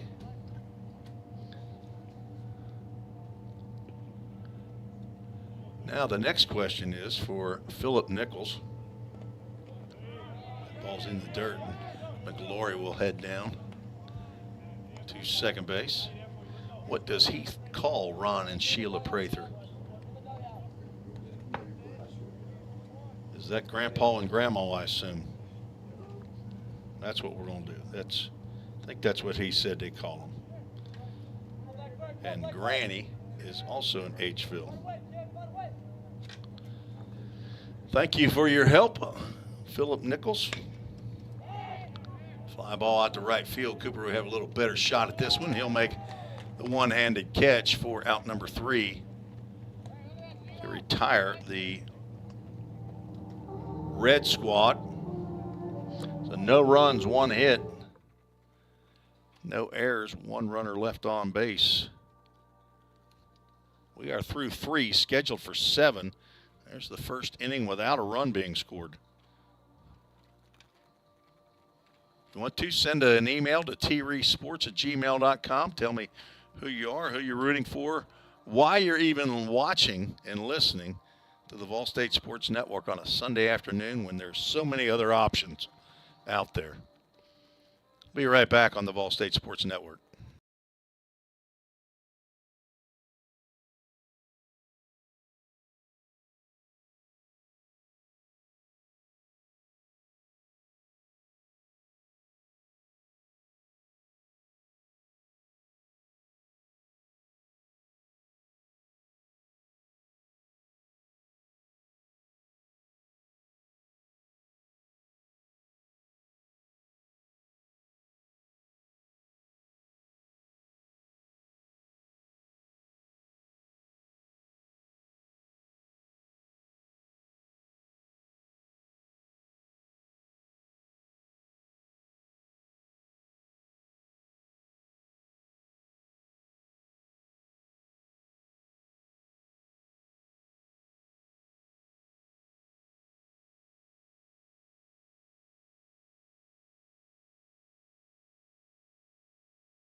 Welcome back to Vol State, the inter-squad game, red and blue playing today.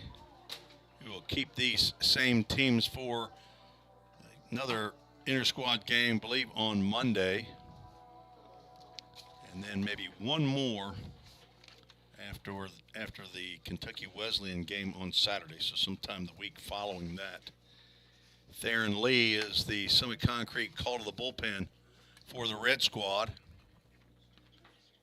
He will face Gage Hoover to lead off the top of the 4th inning. Breaking pitch heads to the backstop. Ball 1. Theron Lee, 6'2", 165-pound freshman from right here in Hendersonville, Tennessee. The home of Ron and Sheila Prather and Granny Leola Hall, Heath Nichols' grandparents.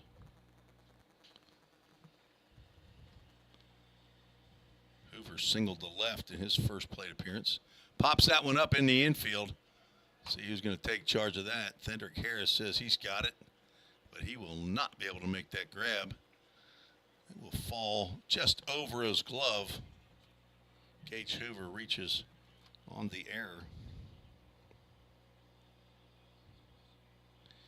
All right, Devin, was that you yesterday that said, did he touch it? Did he get a glove on it? Which one? Was that one of you, Braxton? Okay, so Braxton, if he doesn't touch that with his glove, is that an error or a base hit?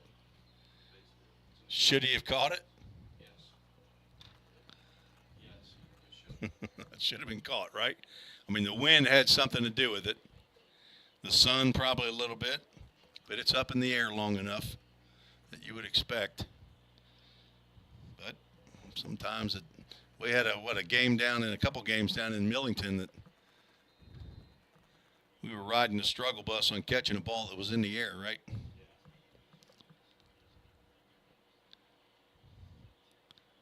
Breaking pitch in the dirt. Blocked by Falsone. Caught all 9 innings yesterday's ball game. Back in there because he's tough. That's why.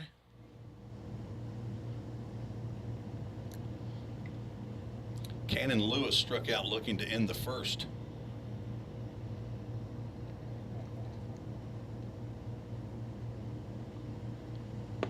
Breaking pitch catches good part of the plate there. Count goes 1 ball, 2 strikes.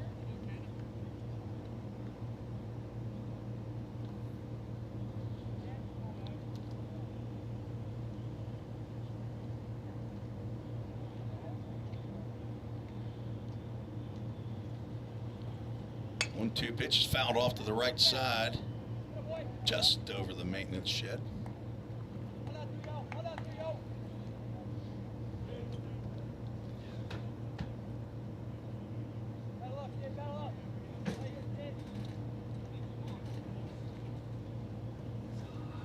Got a few folks here sitting in the stands. Nice block by Falsoni, and Gage Hoover thought about trying to take second base, but he headed back to first. One group out in left field, sitting in the lawn chairs out in the parking lot. Cannon Lewis with a foul ball straight back as that right hand came off the bat. Caleb Pica picked that baseball up, a recent Lipscomb signee. John T. Overton High School. He's hanging out behind home plate as well. Tough outing yesterday, but he'll rebound. Tough kid. Pitch misses down. Well, full count Ministries, full count. Reed Mashinsky standing on deck.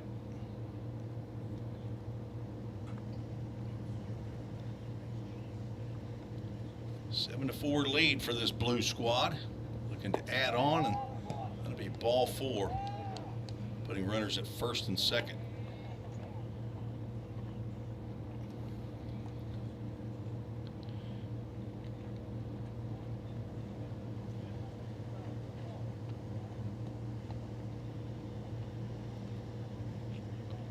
Reed lined out to Zimmerly at short to lead off the second inning.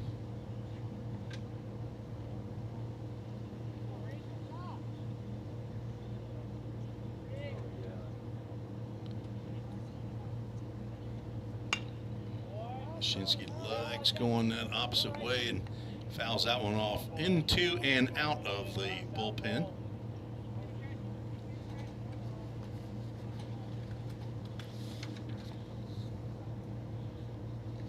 Mashinsky with 3 extra base hits, a double and 2 triples. All 3 of those have been to the opposite field. Squares to bunt.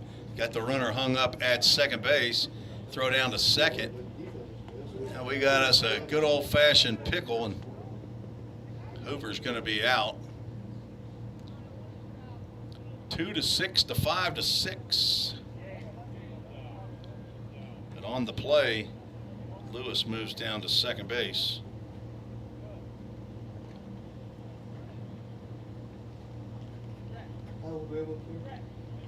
That's out number 1.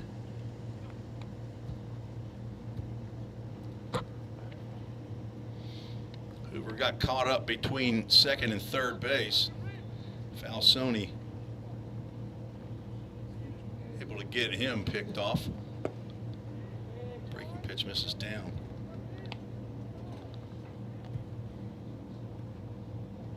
Two balls and a strike, according to the Toyota of Gallatin scoreboard out in left center field. Thanks to Eric Carr and Jake Thompson, all the folks over there. There's a line drive out to right field, almost caught by Cam Hodges out there. That'll get a run in. If that was a catch, they were going to double Cannon Lewis off at second base without any problem, but instead an RBI double for Reed Mashinsky once again to that right side. Tough play for Hodges out there, but he went for it. Just a little bit short.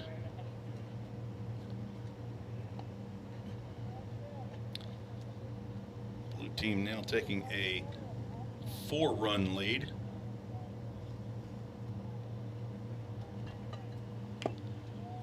Carson Sanders swings, fouls that one back into the glove of Lex Falsoni.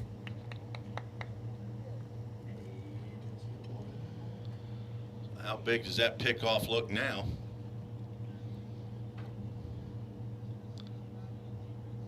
Saved a run.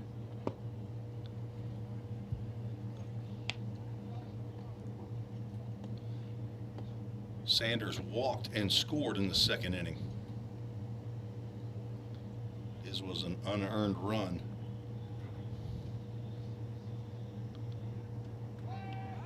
Throw back to second base. Not in time.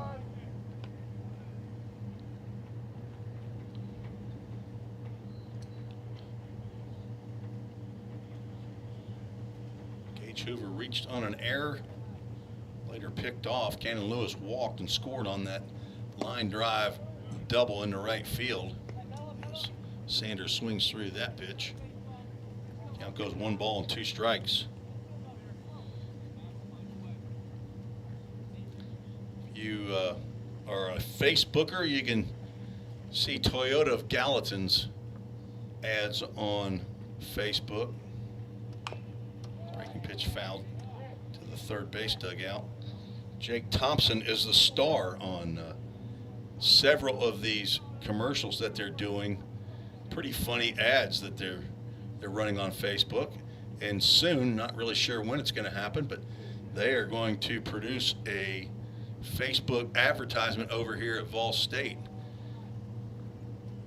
due to the scoreboards and their donations. Another ground ball, that'll go foul. Count remains 1 ball and 2 strikes. So, anticipating that head coach Jim McGuire will get an appearance on the production. I'm not sure what players might get shown, if any. I'll be throwing back to second base. I keep going to that wide camera. Just a muscle memory. Best view would be this view right here. 1-2 pitch, swung on and missed. Sanders goes down on strikes. Out number 2, first strikeout for Theron Lee.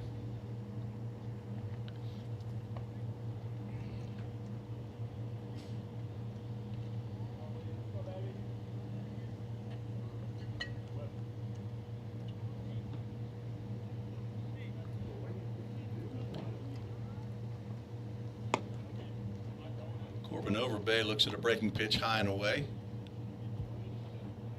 Corbin walked. Was retired at the plate trying to score on an infield error to end the second inning. Fastball strike called. It might have been in the left-handed batter's box. Oh, yes.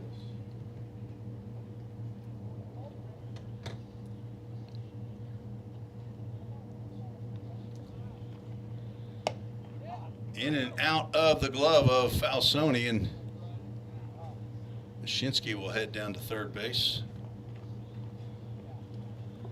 All right, that may be one of those questionable calls. Is that a wild pitch or a pass ball? 2 pitchers up here, they're going to call it a pass ball.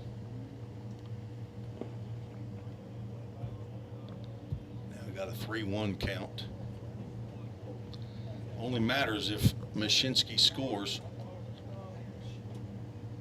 Although every run from now on would be unearned as leadoff batter reached on the air.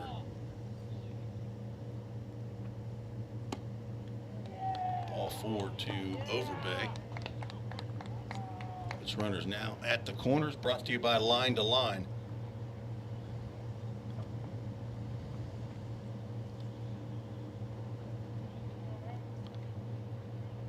Have a line-to-line logo because I couldn't pull a JPEG or a PNG off of their website, but we do have an outfield sign to the right of the full count sign out in right center field.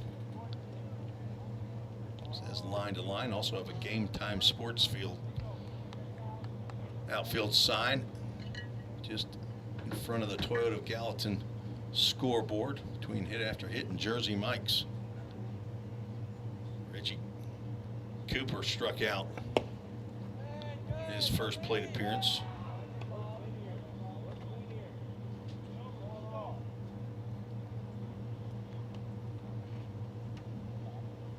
2 outs, runners at the corners, 1 run in. 8 runs, 5 hits, no errors for the blue squad. 4 runs, 3 hits, 2 errors for the red squad. And there's I'm not sure if that pitch was called a strike or not, but the throw gets into center field, and the throw back to third base not caught as Corbin Overbay slides into third. So another run in. We'll have to check. You guys need to be watching out here to see what Miller calls on the, there we go.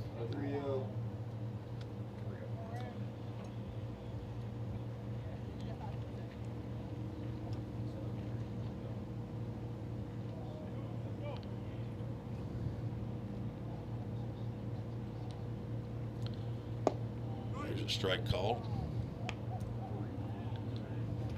So a stolen base for Overbay. And he moves over to third. Reed Mashinsky scores on the errant throw. There's another strike called. Brings us to a full count, Ministries, full count. So that's now 4 errors for the red squad. And the third error of the inning was first play this inning. Another walk.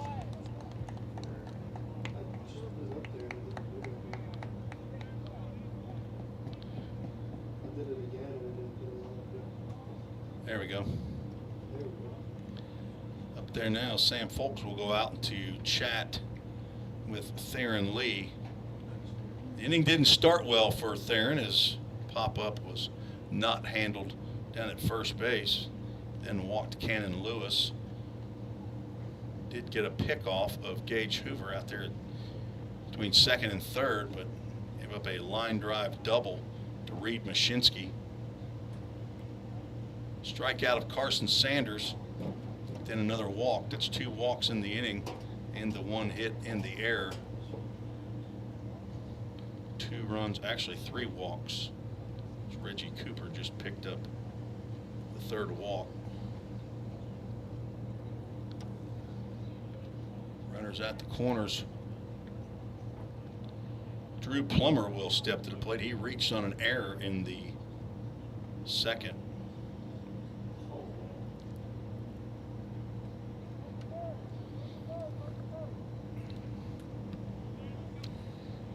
I can set the defense for you real quick. Luke Lawson in left. Stephen Bell in center.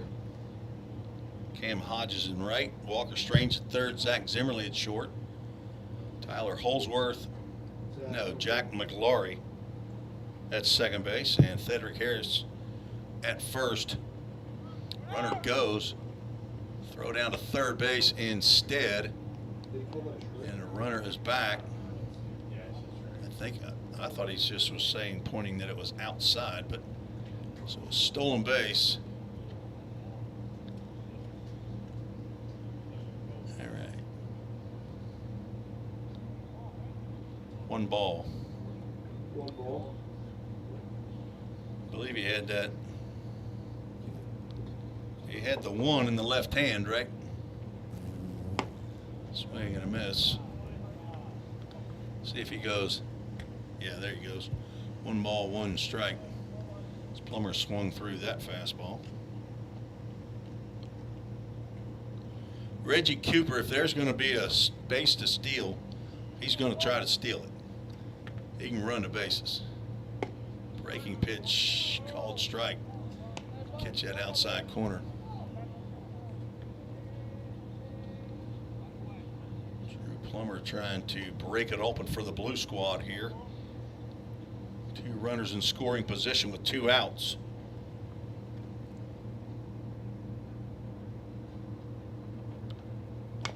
Tapper toward third base, gonna be a tough play. Walker Strange double clutch and throws it away. Goes down the right field line. Plummer will hit second base, head to third, throw to the bag is not in time. 2 runs will come in on the error.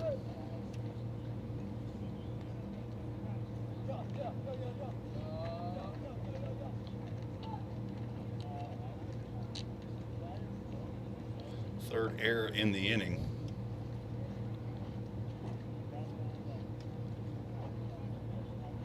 Overbay and Cooper come in to score, and Landon Luderman will step in.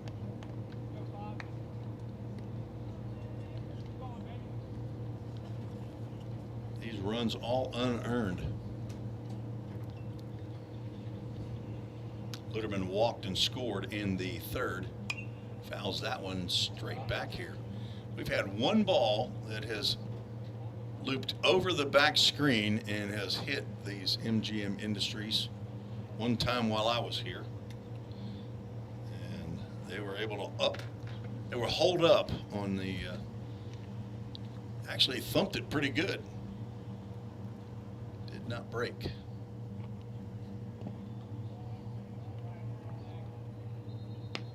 When was that?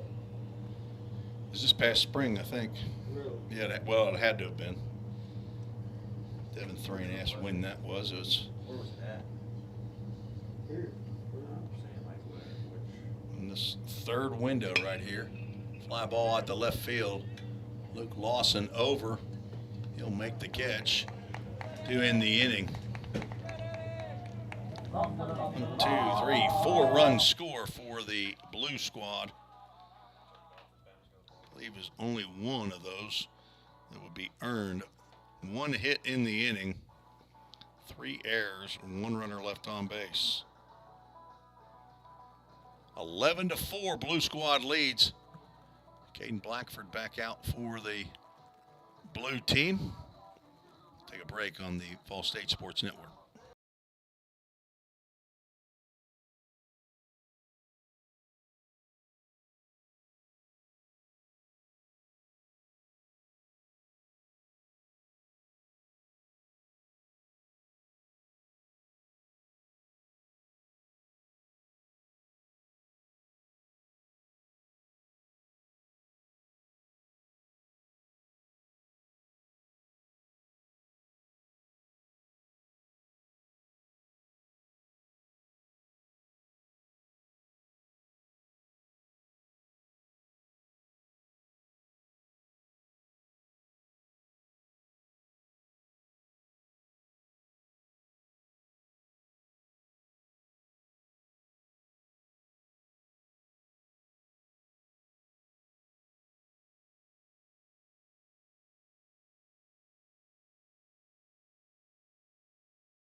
Nice little debate going on here in the press box as to whether or not that tapper off the bat of Drew Plummer should have been scored a single. After thinking about it myself, I made a scoring change.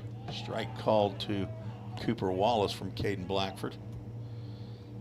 Changed that in my scorebook to an infield single. And then a 2-base throwing error on Walker Strange. Another breaking pitch. This one fouled off by Wallace. So 2 hits in that inning. According to my book, Devin Thrain does not agree, and he is keeping the Toyota of Gallatin scoreboard out there, and that's okay. He doesn't have to. I'm not the official scorer. Foul ball gets out of play. Wallace singled to left. Later came around to score in the first inning for the Red Squad, who find themselves down by 7. Red Squad in that home dugout came out talking some smack. I didn't see the poster that was up. Did you see something that was written? Where was that written? BA? The whiteboard in the red dugout? Disparaging comment toward the blue squad. Blackford on for his second inning of work. Mason Raff off 2 innings. Gave up 4, and Blackford apparently does not like Cooper Wallace. He drills him right in the back. Not sure what Wallace did to Blackford.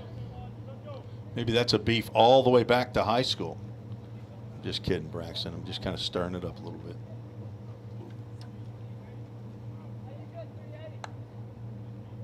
Second batter to reach off of Blackford. Single, now a hit by pitch. Otherwise, 3 flyouts. Now Cam Hodges steps in. It's that breaking pitch on the inside corner. After Hodges sees the previous batter take one in the middle of the back, it's only makes sense that he might back up just a hair on a breaking pitch on the inside corner. Oh, they got him picked off. Throw to first.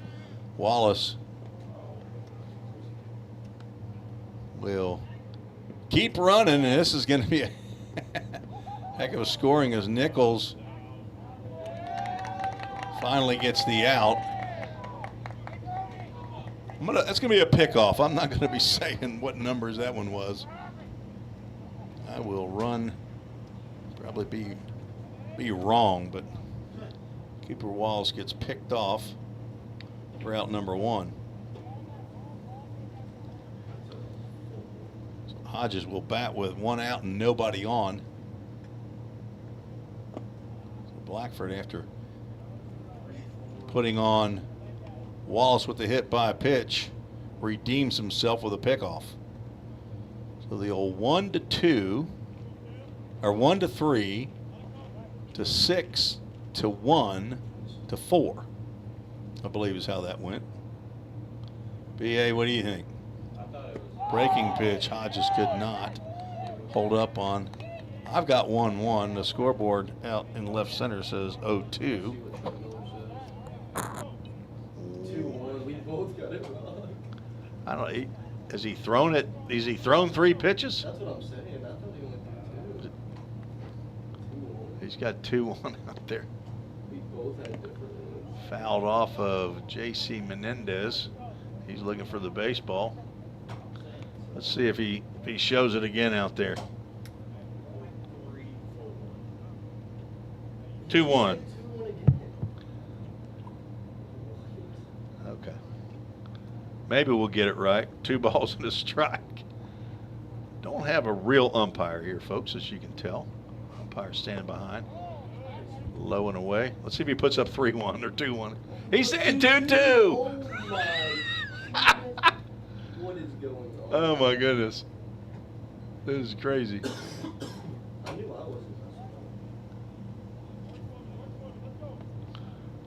We're just going to wait and see what Hodges does. We don't even, he hits a line drive to Aguilar at third. Oh, we don't need to worry about the account right now. We just know that Hodges lined out.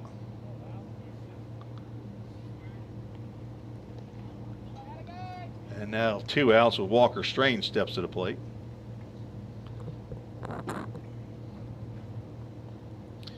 Caden Blackford has faced 5 batters. Has gotten 5 outs.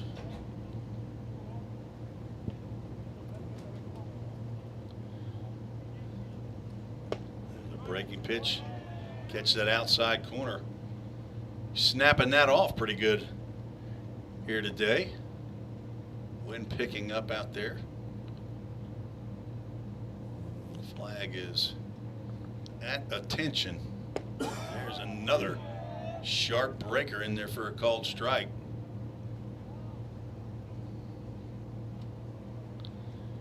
Two emails today to the treesesports@gmail.com mailbox.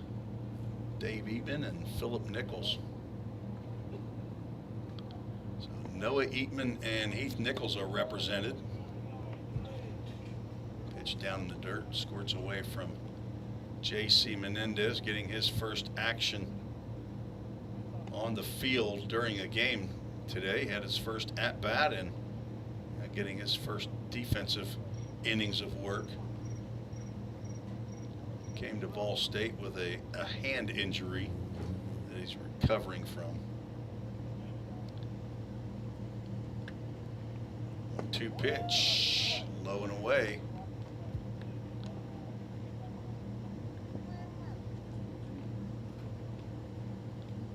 So 2 balls and 2 strikes.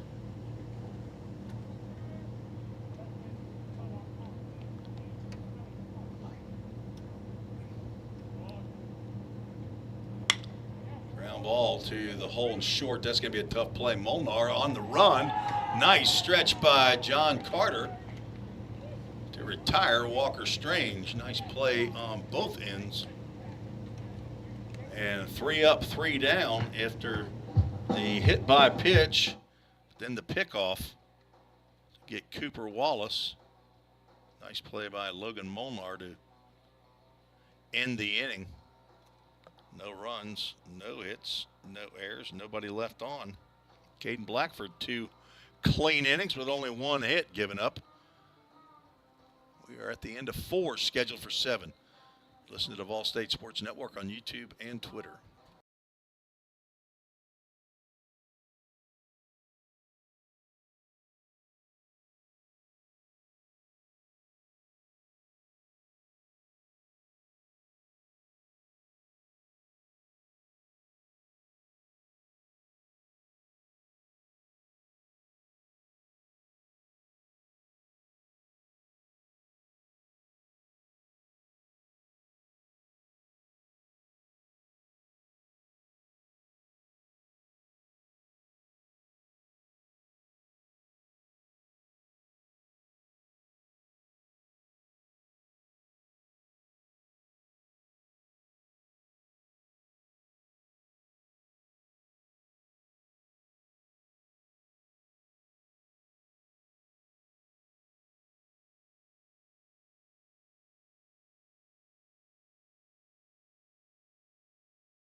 Theron Lee back out on the mound for the Red Squad. He will face 14, 1 and 2. J.C. Menendez, Logan Molnar, and Heath Nichols. Here in the top of the 5th inning, Blue Squad leading 11-4. First pitch is in there for a called strike. Menendez walked in his first plate appearance of the fall.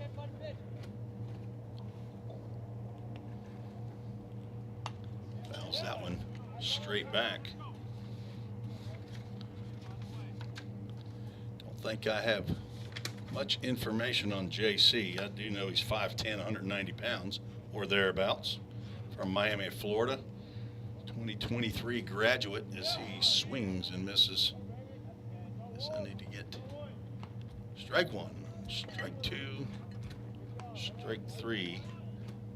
Theron Lee gets a good start to his half of the 5th inning.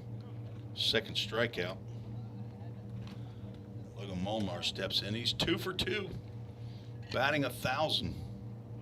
Infield single in the first and a line drive into left field. scored twice as well. There's a breaking pitch in there called strike. Need to get some more biographical information from J.C. Menendez now that he's getting some PT. Need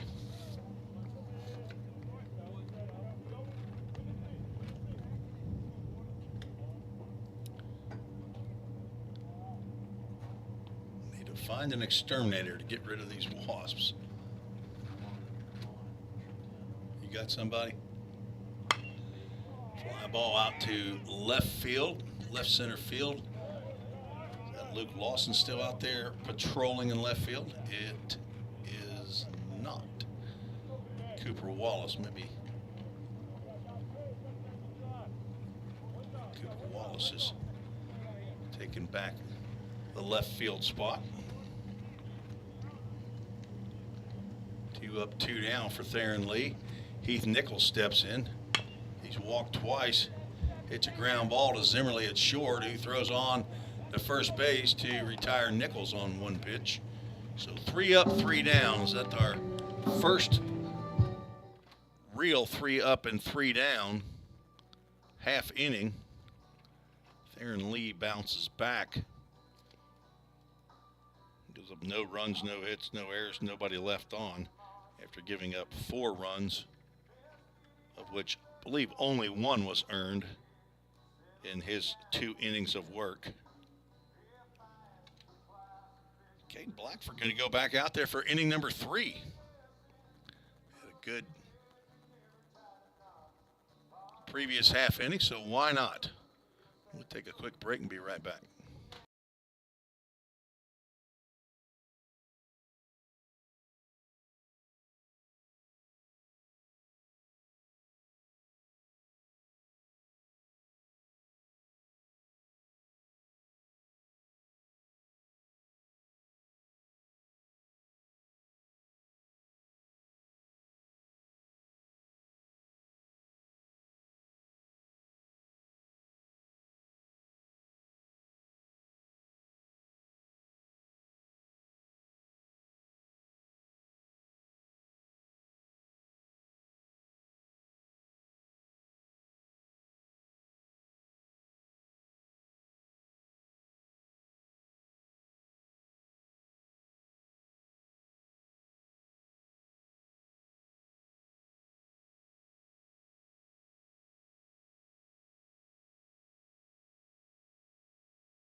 Heading to the bottom of the 5th inning, Caden Blackford out for inning number 3.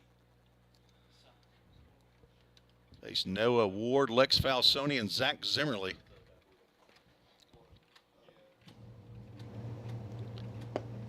Ward looks at a strike. Do have Michael Franklin down there at first base. Not only does he not have a helmet, he doesn't even have a hat on. Never seen a first base coach not wear a lid. Breaking pitch fouled off at the plate.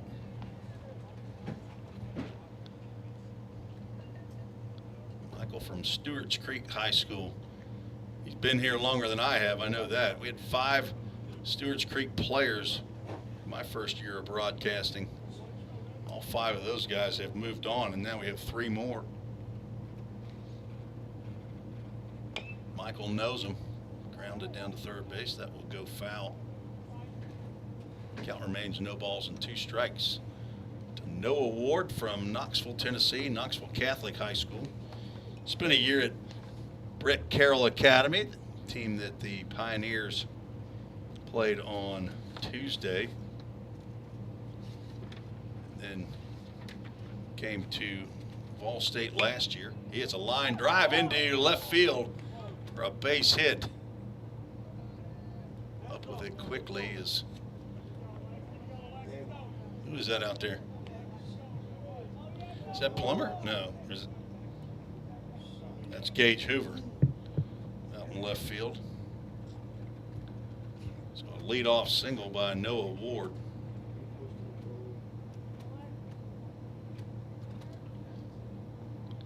Falsoni steps in. He's 0 for 1 with a strikeout. Swings and misses there. Second hit given up by Blackford. Came on in the third inning.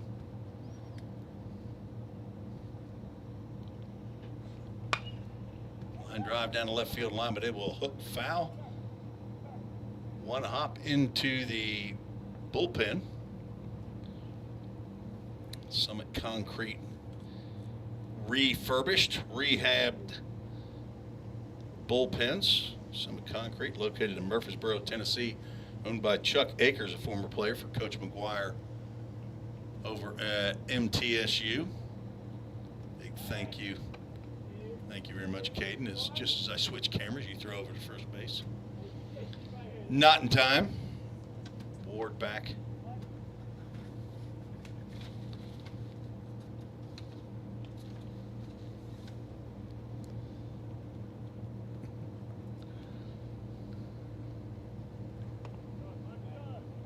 Menendez makes the grab on that pitch down low to keep Ward at first base. On deck is Zach Zimmerly. Throw over, not in time.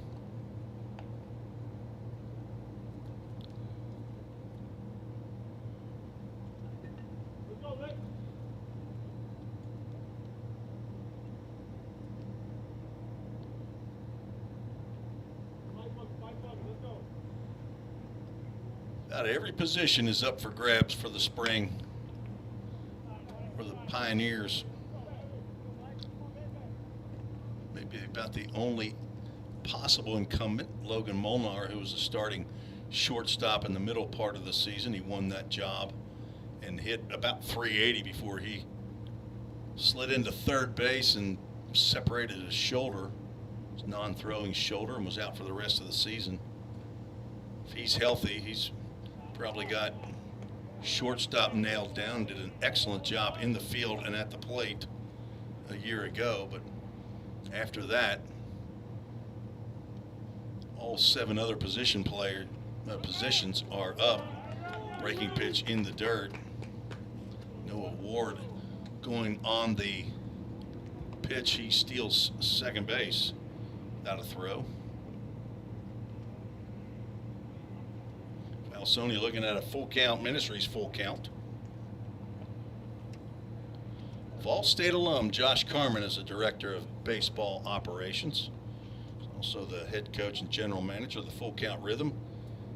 He played 3 years in the Ohio Valley League and will move to the Prospect League in 2024. Very exciting.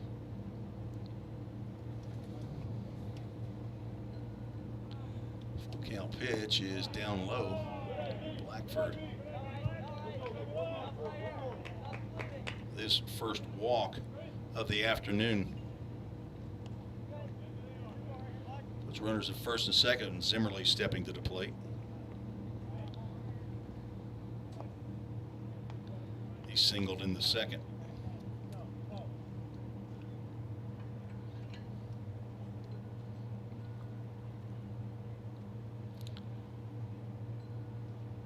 First 2 reach here in the bottom of the 5th for the Red Squad, who are down 7.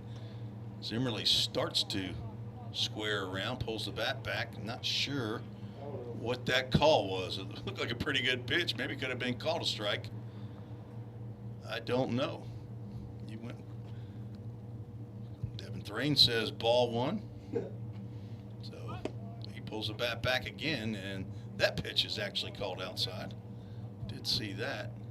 Let's put the binos on him and see if he says 2-0 or 1-1. Oh, 2-0. Very good, Devin Thrain. Good guess. Educational. Good. Educational.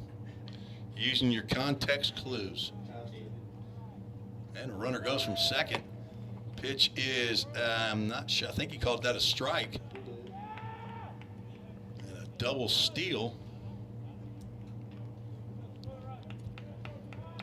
No throw down to third. Not sure why. JC must not have.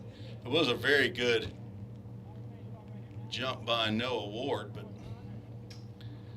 not even sure if anybody was covering at second base. But good base running by Falsoni to take off when Noah Ward did. Breaking pitch grounded to second. That'll get in a run. Nichols throw over to first base to retire Zimmerly, but RBI ground out. Falsoni moves over to third.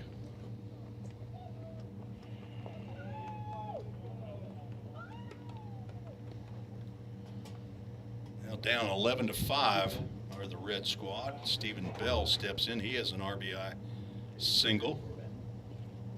Back when the game was a little bit closer. The second inning.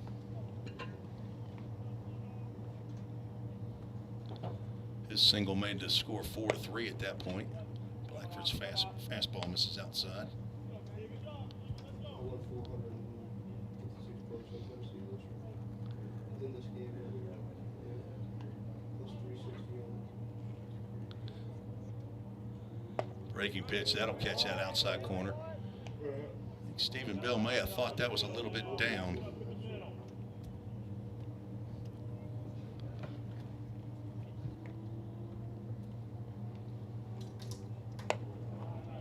Honestly, just didn't think Tennessee was going to beat them that way. Shit, right now, it doesn't.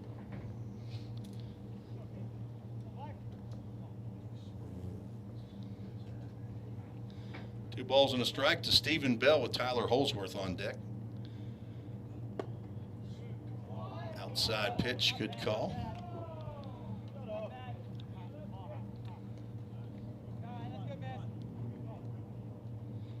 Trent Miller, our umpire, with some help from head coach Jim McGuire, who's behind home plate from time to time.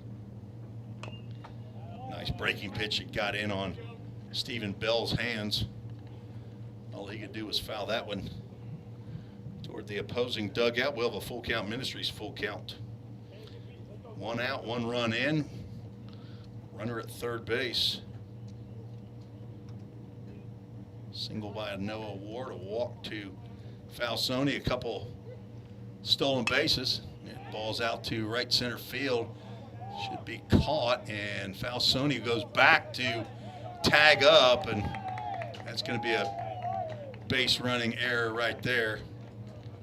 What is that? Is that Sanders out in right field? It is. Carson Sanders out in right field makes the catch. Falsoni did not immediately go back to third base to tag up.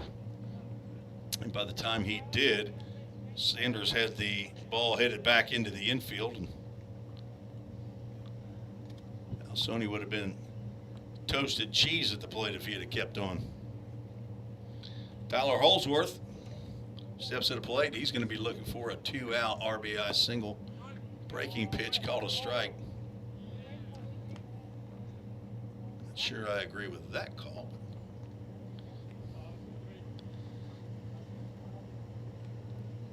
It's not easy to umpire from right there. It's definitely not easy to do it with your teammates.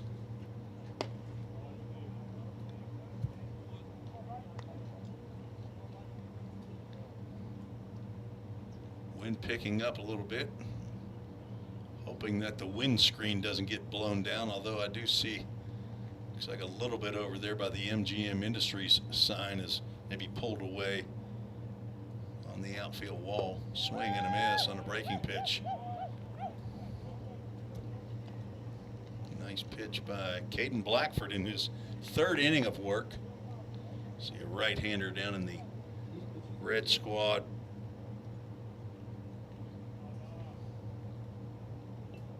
Maybe Max Castle down there, I'm not sure.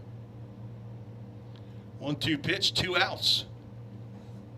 Another breaking pitch Holsworth does not offer.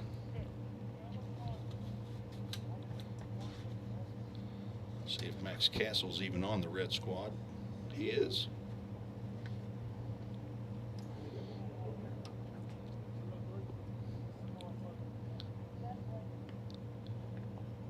Blackford for the Blue Squad. 2 balls, 2 strikes, 2 outs. Delivers down low, backhanded by Menendez. Full Count Ministries, full count. Brandon Jaggers, also a Vol State alum, is big part of the Full Count Ministry. Has been since the beginning. After finishing his career at Vol State, went on to pitch at Belmont. 3-2 foul ball.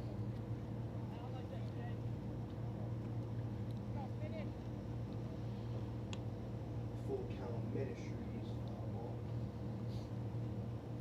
MGM Industries foul ball.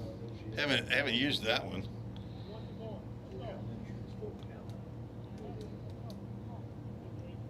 And the reason we do the MGM Industries foul ball is because of that foul ball off of that window. 3-2 pitch is called. Strike 3. Holsworth says, heads up. I mean, Aguilar about took one in the cheek right there. Menendez throws down after that called 3rd strike. And I thought Aguilar was fixing to go down like a sack of rocks. But a backward K in the book, and the first strikeout for Caden Blackford in his 3 innings of work. He does give up 1 run on 1 hit. There were no errors. 1 runner left on base. That run was earned. And we are moving to the 6th inning, scheduled for 7. 11-2. I didn't put 5 up there. Let me get that 5th run up there for the home squad. There we go. 11-5 is the score. Blue team coming to bat.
Well, Devin Thrain taking off.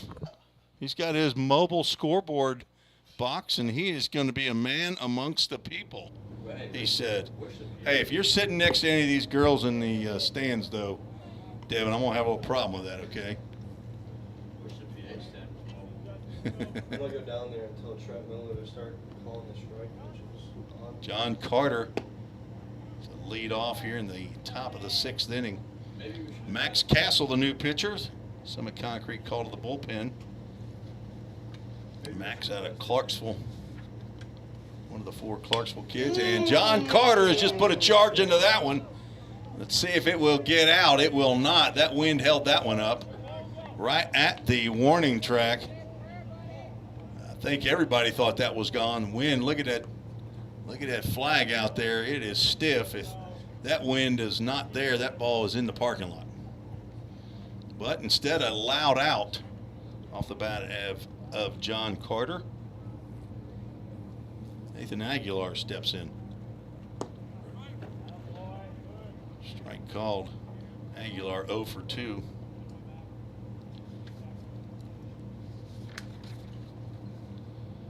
Castle 6 foot, 175 pounds.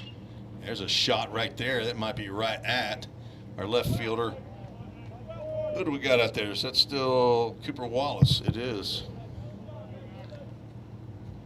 2 hard hit balls, but 2 outs. Connor Paul, who was a 3-run home run and a ground out, steps in. And he'll take one off the front foot. Head down to first base with a hit by pitch.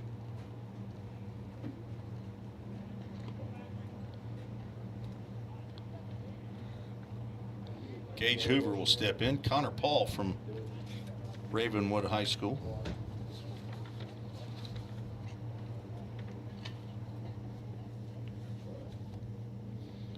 Now Hoover.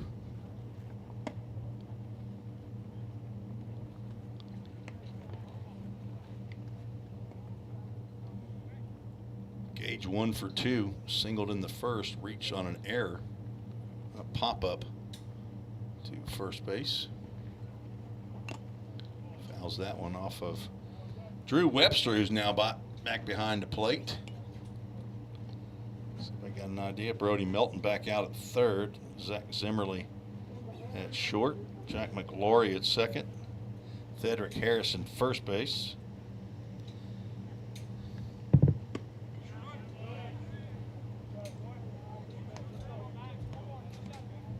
Hoover looked at that breaking pitch. Did not agree with Trent Miller on that call. I think that's Lawson that's moved over to center field.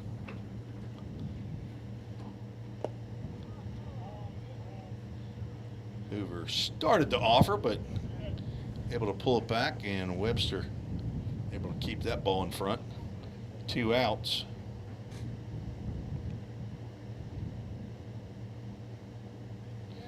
Cooper Wallace in left, Luke Lawson in center. Cam Hodges in right. Fouled off to the right side. Folks, the Vol State baseball, what do we call that? The merchandise store, the merch store is open. You can order sweatshirts, t-shirts, Vol State baseball gear as that one hits off of the light tower. Connor Paul had a quick reaction to get back to first base. This is not arena baseball as Thedrick Harris makes the catch on that. Count remains 2 balls, 2 strikes. But contact your favorite Vol State baseball player to get the link to the store. Full Count Ministries, Full Count to Gage Hoover. And hopefully you can get that link. Get you. Braxton, you're going to get that toboggan hat, aren't you? Let me look at that toboggan hat. So get you some merchandise and raise money for Pioneers baseball squad. As there's a full count first pitch foul ball off the bat at Gage Hoover. I'm going to try for the second year in a row to see if I can get one of those red Nike fleece hoodies. Last year, the extra large just wasn't going to cut it for me. Got to reorder and go up a size. Full count pitch coming. Runner goes. Fly ball out to right center field. Hodges over, makes the catch for out number 3 to retire the Blues. No runs, no hits, no errors. 1 runner left on base. We are headed to the bottom of the 6th inning. Red team needs 6 to tie. You listen to the Vol State Sports Network.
Summit Concrete called to the bullpen for the Blue Squad. Caden Trigg out in relief of Caden Blackford. So the Caden twins going back-to-back. Caden Trigg, 5'10", 155-pound freshman from Bell Buckle, Tennessee. Attended and graduated from Rockvale High School. Business management major, the son of Mike and Karen Trigg. There's a pawpaw and a Mimi in an undisclosed location. Mike Trigg, I know, emailed with me last year. If he's listening in, can let me know where Michael and Anita Trigg are located. I'm going to go with Rockvale area, Murfreesboro, Bell Buckle. You think that's where Grandma and Grandpa live, or Pawpaw and Mimi? I know you have no idea. You're just talking. He's your roommate. Okay. Drew Webster with a ground ball up the middle. Molnar over a sidearm delivery dug out of the dirt by Cannon Lewis for out number 1. Nice play there by Lewis, who's in at first base. I think Mike Trigg is here. Probably is. I have not met him yet. But when Caden committed last, I believe it was definitely early this spring, they sent an email in that they were listening. Brody Melton getting his second at-bat of the day. Flew out to right field on the first pitch he saw. All right, is that Luderman now behind the plate? Landon Luderman getting his time behind the dish. Catching Caden Trigg. Ground ball to Nathan Aguilar. He's got it on over to Lewis. 2 up, 2 down.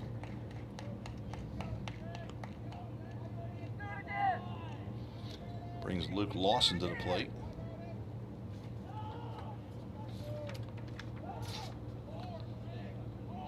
Caden Trigg won the Maddox Liebrick look-alike contest, so he got to wear Liebrick's number 29 from last year. Lawson looks at first pitch outside the zone, ball 1. Caden Trigg, for his 3rd appearance of the fall, has 1 in the 3rd innings, 2 hits, 3 runs, 2 were earned. That popped up down that right field line. It will drop in foul territory.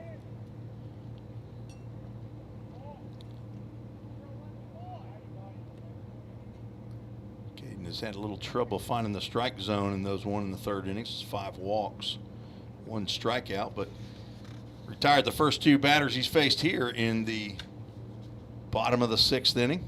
Probably get 2 innings worth of work. Let's see, nobody else down in the bullpen as Lawson swings over the top of that fastball. Luke hit by a pitch and scored and flew out to center field. The fleet-footed outfielder swings and misses on the breaking pitch. Wasn't looking to swing until about 3/4 of the way through that pitch. Trigg with a 1-2-3 inning. The Red Squad goes down quickly. Still trail by 6. We're heading to the 7th, the final inning of today's inter-squad contest. There will be another contest planned for Monday. I'm not sure how many innings we will have, but I believe that game will begin at sometime after 2 o'clock, probably 2:30 be my guess. Practice time is 2 o'clock, so sometime after that. If you're not already, go ahead and hit subscribe on the YouTube channel, or what do you hit on Twitter there, Mr. Social Media? You got to hit like or follow or something like that on Twitter. Whatever you do to follow, and then when the stream goes live on whatever medium you like to use, it'll notify you that stream has started and you won't miss the time, because I won't have any idea until Coach McGuire says, let's roll. So I'll try to start the stream 10 minutes before first pitch. So again, that should be, I'm guessing, somewhere around 2:30, maybe 2:45. Give the guys time to loosen up, stretch, throw. I don't know that they'll take batting practice at all, but. And then, so that'll be Monday, then regular practice for the team, and then head to Owensboro, Kentucky on Saturday for the last doubleheader against an opponent. Cannon Lewis steps to the plate to face Max Castle on for his second inning of work. Looks at a breaking pitch for a called strike.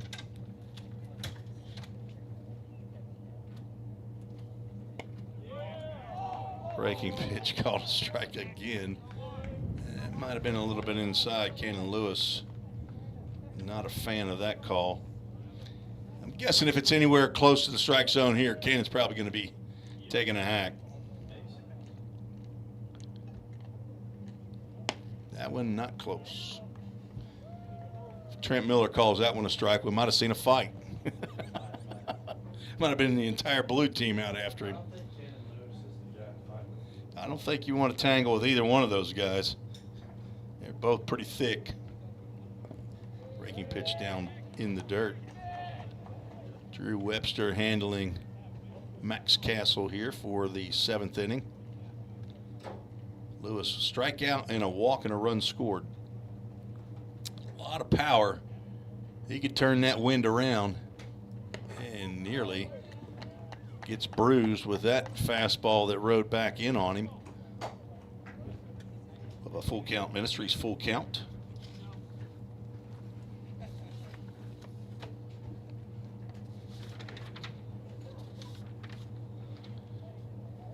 Hello to Ryan and Daphne Lewis, his parents. Fastball up for ball 4. Lewis will take the walk. First walk issued by Max Castle. He does have a hit batter. Faced 4 batters in the 6th. 2 fly outs, a line out, and a hit batter. Not give up a hit or a run. Going to be looking for a do-dat double play here off the bat of Reed Mashinsky, who's 1 for 2. Doubled and drove in a run in the 4th. Also scored in that inning. Outside pitch right there. Webster and Castle are looking for that call. I wouldn't have been surprised if that one would have been called.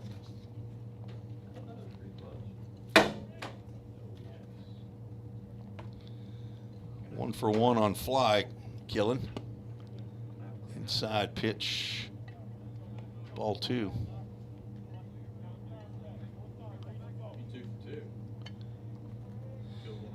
Well, that was yesterday. It's a new day. I told you. Remember, I told you today's a new day. BA, we can't. It's in the past. Breaking pitch, nice pitch by Max Castle. Gets in there for a called strike. Stats are stats. That is true. I mean, overall, if we're going to go overall, I'm probably 2 for 3. I think I missed. 2 for 3, you missed one. Well, actually, I probably think I killed that one fly yesterday about 4 times. 2-2 pitch, ground to 2 short, could be 2. Zimmerly over to second, but the return throw to first base, not in time. Get the speedy Reed Mashinsky. So fielder's choice retires Cannon Lewis at second base. That brings up Carson Sanders.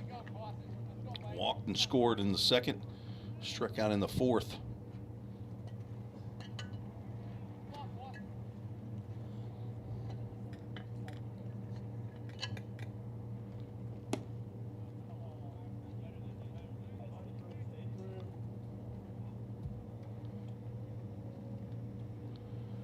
Walker Strange down at 3rd. Zach Zimmerly at short. Jack McGlory at second base. Throw over to first to Brody Melton, who doesn't even attempt the tag of Reed Mashinsky. He gets that ball back to Max Castle as fast as he can. Apparently, Brody Melton has dinner plans.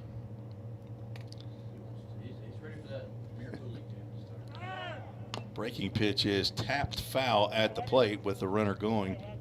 Hit and run apparently on there.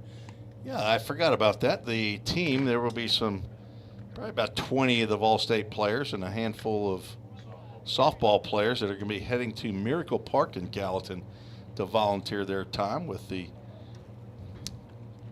disadvantage, I guess, the handicap that play baseball in their field down there. I'm not sure if that's it.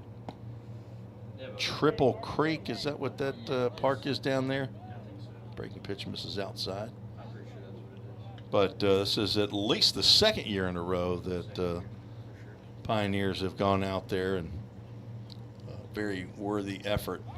Jim McGuire is very adamant about getting these guys doing some good things in the community. Another throwback, just as I switch cameras. Mashinsky back. Have had a couple pickoffs today. Castle now set, and he will deliver to Sanders, who takes a breaking pitch for a called strike. So lead-off walk, but a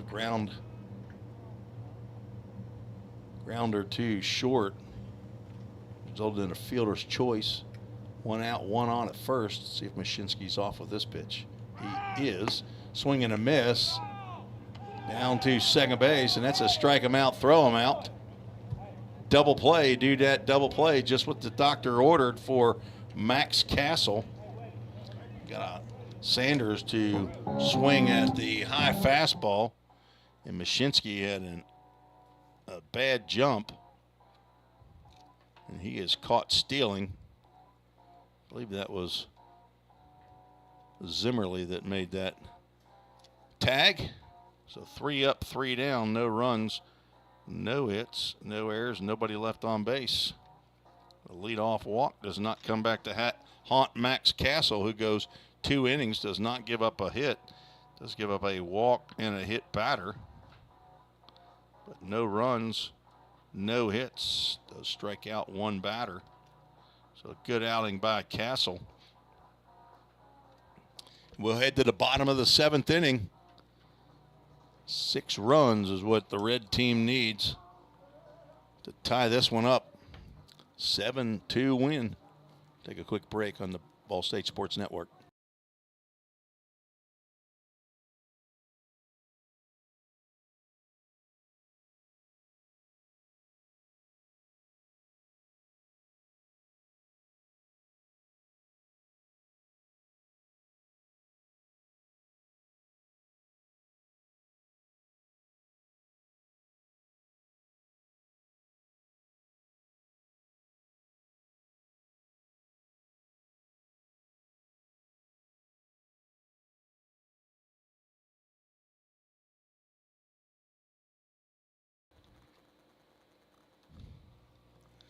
Tim Reese back at Vol State. We head to the bottom of the 7th inning. Jack McGlory, Thedrick Harris, and Cooper Wallace to face Caden Trigg. First pitch to McGlory is down low. Jack 1 for 1, walked and singled. Dropped in a flare into right center field.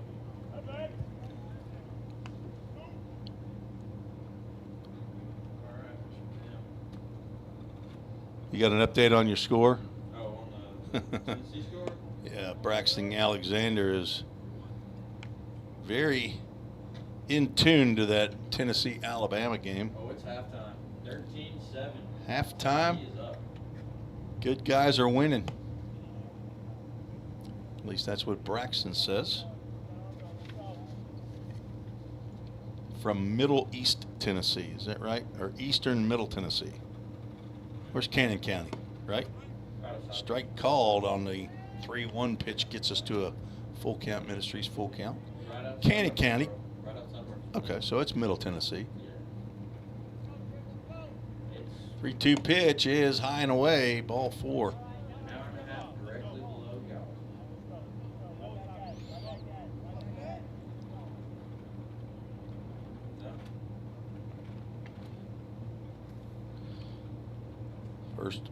base runner off of Caden Trigg. Cedric Harris steps in. Cedric 0 for 2. Ran that into a double play in the first and flew out. Throw over to first base. McGlory back. He's reached all 3 times he's come to the plate. Jack McGlory, 2 walks and a single.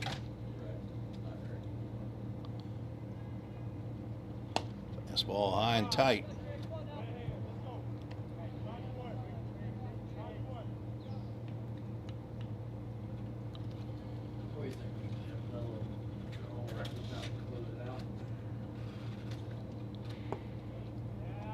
Now 3 balls, no strikes. Cedric Harris with Cooper Wallace, the cleanup hitter, standing on deck. Cooper Wallace has reached both times he's come to the plate, single and hit by a pitch. There's a fastball in the outside corner. Trigg gets that call.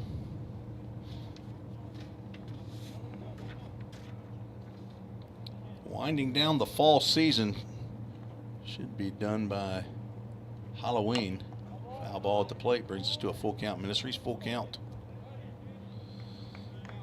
Again, if you know of anybody who's interested in sponsoring or donating to the Vol State baseball team, put an outfield sign out there. I think it's a $600 donation. Get you a sign on the outfield wall. Good at bat by Cedric Harris to stay in there on that breaking pitch. MGM Industries has provided windows here. They get an outfield sign. Right Rug Flooring would have if Kerry Gilbert had sent me the information to get an outfield sign, but he installed brand new carpeting here in the press box. 3-2 pitch is grounded in the hole at shortstop, and Logan Molnar makes a wise decision to just catch and hold. He's not part of the catch and release program. He's going to catch and hold an infield single for Cedric Harris.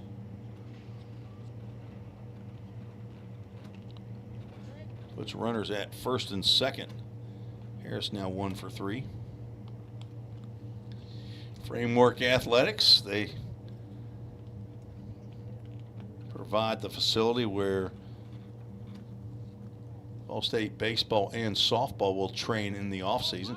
There's Cooper Wallace that bunted at it, then pulled the bat back after he actually bunted at it. Strike called. So thanks to Zach Duke and Ryan McDuffie, the owners over there at Framework Athletics at 104B Jessica Lauren Court in Hendersonville. Swing and a miss. Wallace down in the count 0-2. Summit Concrete, of course, remodeled the bullpens, and Chuck Akers, big help to head coach Jim McGuire in Vol State. Go to summitconcretetn.com and let them know you appreciate their support of Vol State baseball. Dudak Communications, Craig Senard, also over in the industrial complex where Framework Athletics is located. He provided signage. Ground ball to second base. Probably be one and only one. They're going to throw back to third base, and they're going to have Jack McGlory caught napping or a little bit aggressive rounding third base. You practice that and you practice it and practice it. Don't think it's going to happen. And you end up getting somebody who's a little bit too aggressive, and McGlory was too aggressive coming off of third base.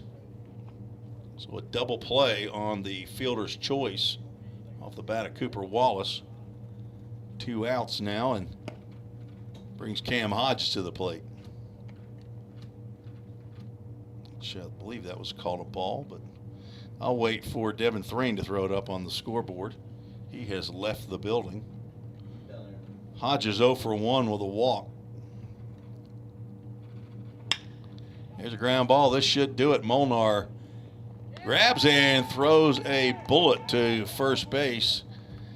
And that retires the Red Squad and ends the ball game.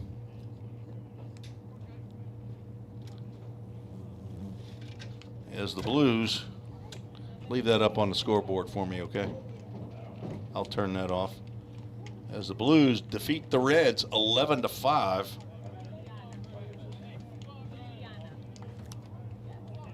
As this game takes about 2 hours and 45 minutes to complete. Not a lot of hits in the ball game. What do I have? I got 6 for the Blue Squad. City of 6. There's 6 on the scoreboard right there. Devin Thrain, he showed back up with the board. Puts his 6th hit up there. Caden Trigg ends up going 2 innings, does not give up a run. Does give up 1 hit, an infield hit. 1 strikeout. No walks. And Mason Raffoff, Caden Blackford, and Caden Trigg combined for 5 runs and 6 hits.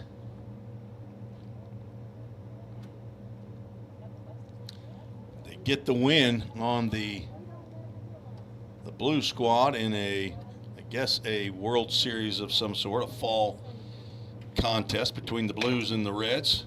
Game 2. Not sure if the game at WKU is considered part of this series or not. I have to go back and look and see if it's the same team that was put together by head coach Jim McGuire. But the Blues take it today. Another inter-squad game on Monday afternoon, probably 2:30 to 2:45-ish. I'm guessing maybe 2:45 to 3.